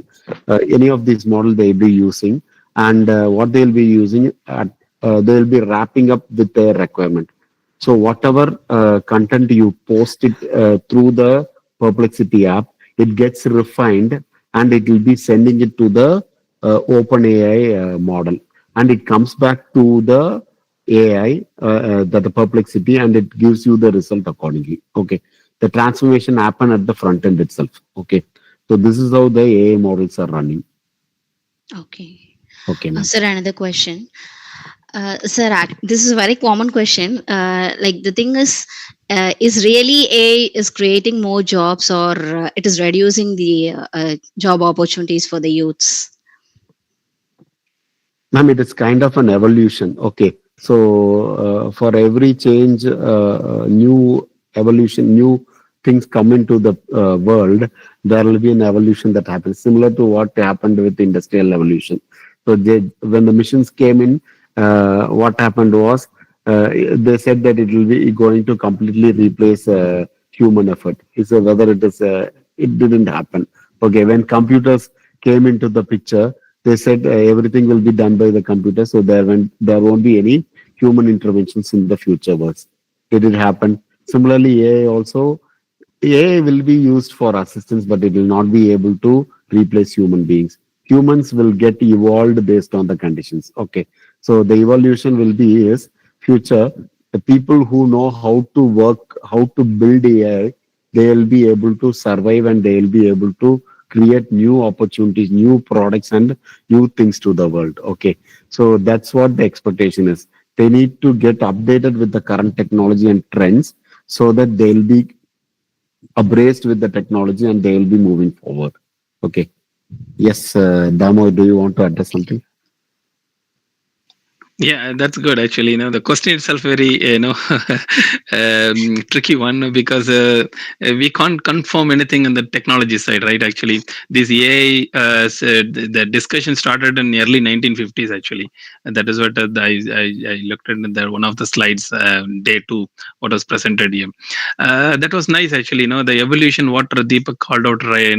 We need to adapt. Okay, we need to keep running that race by upskilling ourselves. So the AI definitely it won't remove all the manpower, but it will enable people to think faster, wider perspective, and smarter. Like now, before using the again bringing the mobile phone, like we never connected with people at all, right? Now mobile phones are easily connecting people at any corner of the world, which doesn't mean like the technology is invested or it is destroyed the humankind. Similar to that AI, there are positive side as well as negative side. In my previous slide, which I talk about the hackers or attackers, they very smart and develop a lot of codes to diminishing the power of AI. But simultaneously, companies like Microsoft or any other leading companies, they are investing huge amount to purposefully make AI to the future generation, right? So there's a race, actually there is a race, and then we need to adapt and then keep going with the race and changing our mindset. So someone said like that AI does everything. There's a myth, right? That's not a true thing. We need to someone is coding for AI as well. Who is that coding? Normal human. So similar to that, like people come up with that sort of mindset, and then out of box thinking, breakthrough idea technologies bringing into the platform, and build your own software or build your own tool, whatever it is. That is where you win the race of AI. Thank you, sir. I hope this connects your door. Yeah. Thank you, sir. So this is actually a common question. Even to an uneducated persons, they used to ask us questions. Like simply, if you are saying about AI, they will be asking, "Oh, it is going to replace the humans." So this is what everyone Right. is saying. But And at the when it same comes to time, even the students, common person. yeah, I'm sorry. Yeah, yeah, go yeah. ahead. Go ahead. Yes, sir. Like when it comes to us, like we used to see like how the management and things, everything works on. We used to see it in a live way, but Yeah. to make them understand, it's quite difficult, right? So that's why. Yeah, of course. See, for example, in your education institutions, if you bring AI into your exam board, right? Like the AI does everything. They go through each and every answer papers, and then it does it in a proper job and evaluating people in the right way. So this is how the enhancement coming in place. Then following the traditional legacy systems or methodology. So it is one way good, actually. As much as the technology grows, then we need to adapt and then pick it up as quick as possible in a good manner. Yes, to add on to what Damo said, the subjectivity of correction, subjectivity will go out of the equation. Okay, for example, for generally we do build rubrics for evaluation, right? Okay, so for evaluating contents, if the if a students write these contents, we'll be evaluating mark based on those what answer he wrote or he or she wrote. Okay, so the subjectivity part will go out of equation if AI comes into the picture. And also to add on to what Damu said, AI is to assist human being, not to replace human being. Okay, so without human intervention, AI won't run. So similarly, cybersecurity also, without your permission, no one will be able to enter into your system. Either it may be a message or it may be a button, or if anything, you must have clicked for a person to enter into your system. Okay, so without human intervention, AI or cyber threat won't happen. Okay, so Flory Shobna Biotechnology, ma'am asked, sir, can machine learning algorithms analyze satellite imagery to detect early signs of crop diseases or pest infestation? Yes, it is possible, ma'am. Okay, so image OpenCV is there, which is a computer vision methodology, and the library is used for analyzing the images. It is possible, ma'am. We did what actually we did this process in our previous session, right? We were able to find how much the fruit was spoiled. Okay, spoilage of fruit, and we are able to detect the what is it? Detect how fresh the fruit is and how much it is spoiled, and based on the input we have given. Similarly, the way also can work here. The fresh crop, and based on the satellite image, what type of disease the crop has already encountered. That we can pest infestation we can able to predict it. Yeah, the advantage here is to this question, Deepak. Actually, the machine language, either machine language or AI, build its own algorithm, right? So once that crop disease or anything data collected, it automatically builds its own algorithm for the next set of crop to be laid down or produced. Yeah, so the advantage here is for the application of AI is something no, it build its own pattern or the algorithm for the future study as well. If you build it for one case study, that is the base, and that it connects in the future reference as well. It develops its own coding. You no need to spend extra time or extra cost for building a new system for the next set of exercise what you do for the crop disease detection or something like that.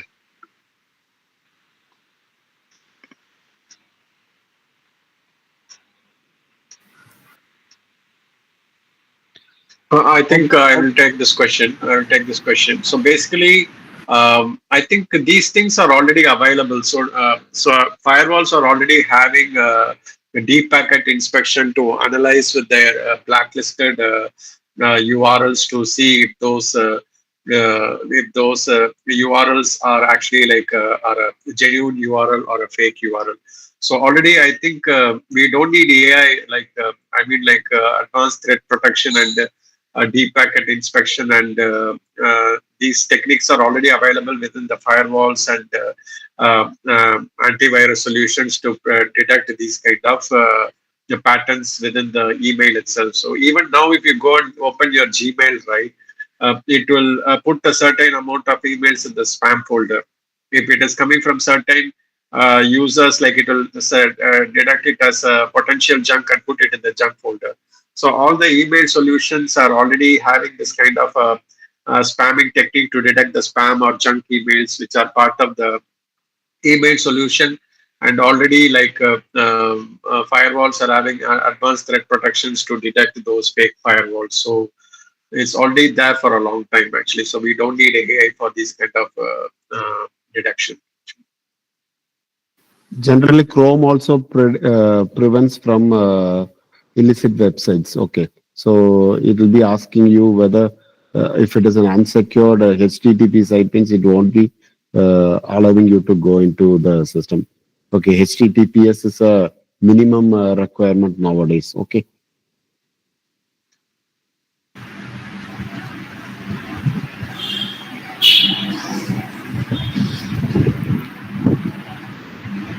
Yes, ma'am.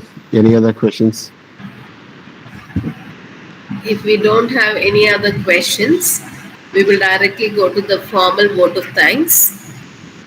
I request all the participants to stay back after the vote of thanks because we have two more things to be done. One is the test and the other one is the feedback. So first we will complete with the vote of thanks and then go for the test and the feedback. Yes, Janaranjani ma'am, directly we can go into the vote of thanks. Yes, ma'am. Thank you, Mr. Damodaran sir, for leading such an inspiring capstone panel. And thank you, Mr. Deepak sir and Raj Babu sir, for your thoughts on integrating AI and cybersecurity for sustainability have been eye-opening and set the perfect tone for the conclusion of this FTP. It's my pleasure to invite Dr. Merinal E. Staff, Associate Professor in Department of Computer Science with Cybersecurity, to address us with a few words about the faculty development program.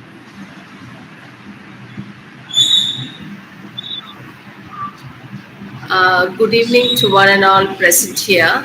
The 6-day faculty. Am I audible? Yes, ma'am, audible. Yeah. Yes, ma'am. The 6-day faculty development program held from 18th to 23rd was a remarkable journey of knowledge sharing, innovation, and professional growth. To tell the overall highlights of this FDP, it was a wonderful session. The number of sessions we have conducted was 14. We had 6 resource persons from the Cyber World and LearnLite together. And we had one scientist, Dr. Ganesh Ram sir, and all these sessions were truly inspiring. We have a participant strength of totally 98 members, and the mode was online. This FDP was a thorough success because of all the participants who, amidst your busy schedule and after your tiresome work at the institutions, you joined and motivated us. Thank you all. I thank all the participants for your moral support. And this FTP not only enhanced our academic and technical skills, but also fostered a spirit of collaboration, curiosity, and continuous learning. These 6 days has left us enriched and inspired us to take forward the knowledge into our classrooms and research. Thank you, sir, all the resource persons for having inspired us and for having given your knowledge, sharing your knowledge with us. Thank you so much. Thank you, Chandrajini ma'am. Ma'am, shall we take a group photo now? Yeah. I kindly request all the participants to switch on your videos for a group photo.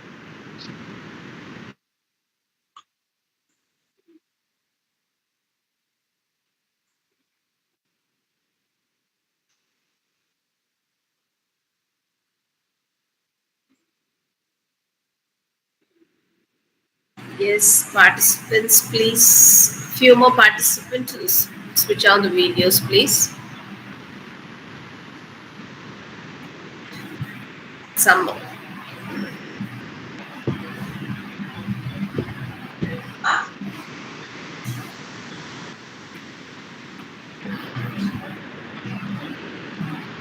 Okay.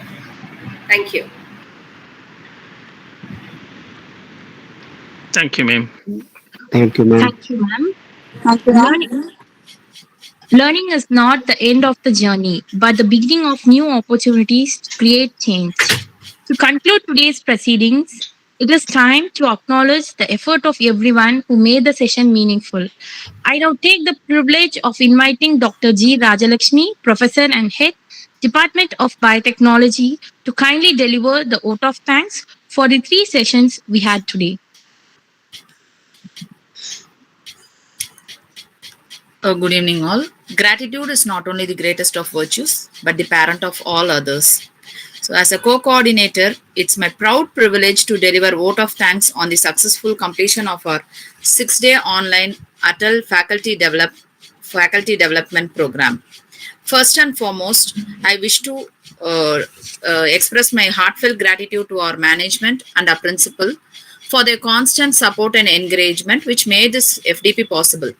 A very special note of appreciation goes to our program coordinator, Dr. Merinal Istaf, for her vision, meticulous planning, and seamless execution that ensured the smooth conduct of this entire program.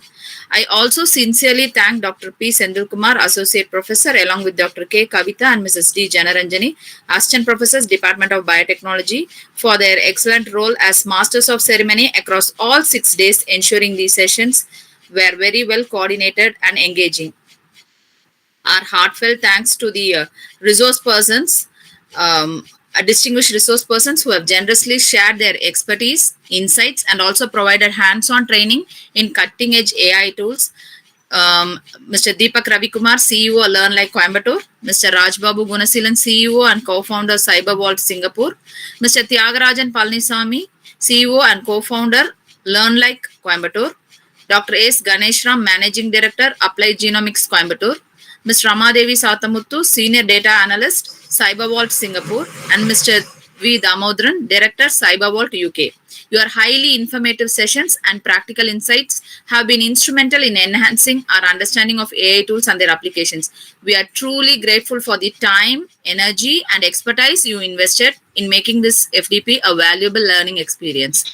A special word of thanks to the faculty team members of the Department of Biotechnology and the Department of Computer Science with Cybersecurity for their tireless efforts and the behind-the-scenes support that made this FTP a resounding success. My heartfelt thanks to all dear participants for your time, patience, and active engagement throughout these six days. As the saying goes, learning is a treasure that will follow us everywhere. I Your enthusiasm and curiosity have been the driving force behind the success of this FDP. Let us carry forward the knowledge and skills we have gained and also continue to learn, innovate, and inspire. Alone can we do so little. Together we can do so much, says Helen Keller. With this quote, I wish to thank you all once again for making this FDP a resounding success. Thank you all. Thank you, ma'am. Thank you so much. Now we go to the online test session. Marinal ma'am, can you take over the session? Yes, ma'am. Thank you, Deepak sir, Damodaran sir, and Raj Babu sir. Thank you very much. Now it is Thank you, ma'am. Thank you, ma'am. attendance. We will leave the room, ma'am. Okay. Yeah. Thank you so much. Thank you, ma'am. Thank you. Thank you. Thank you, everyone.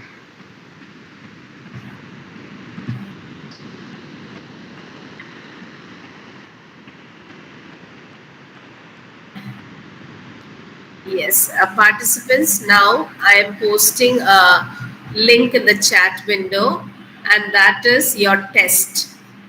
Kindly note, if you haven't taken the test, you will not get your certificates. Please, I don't want anybody to leave the session.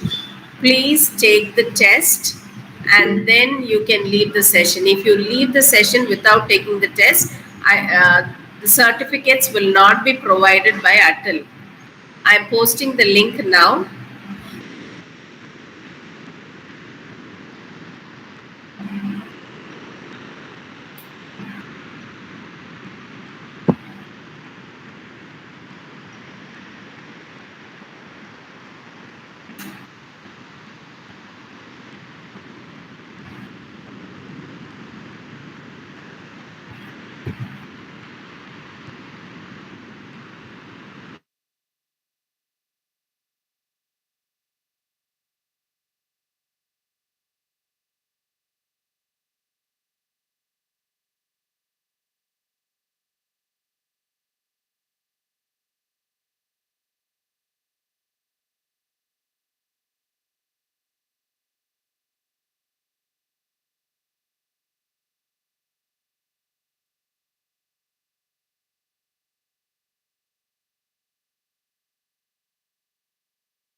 Participants, have you tried clicking on the link?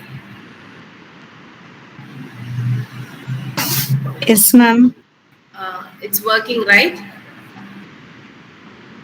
Yes, ma'am, it's working. Okay. Once it is done, just tell me with the feed, and you can just leave.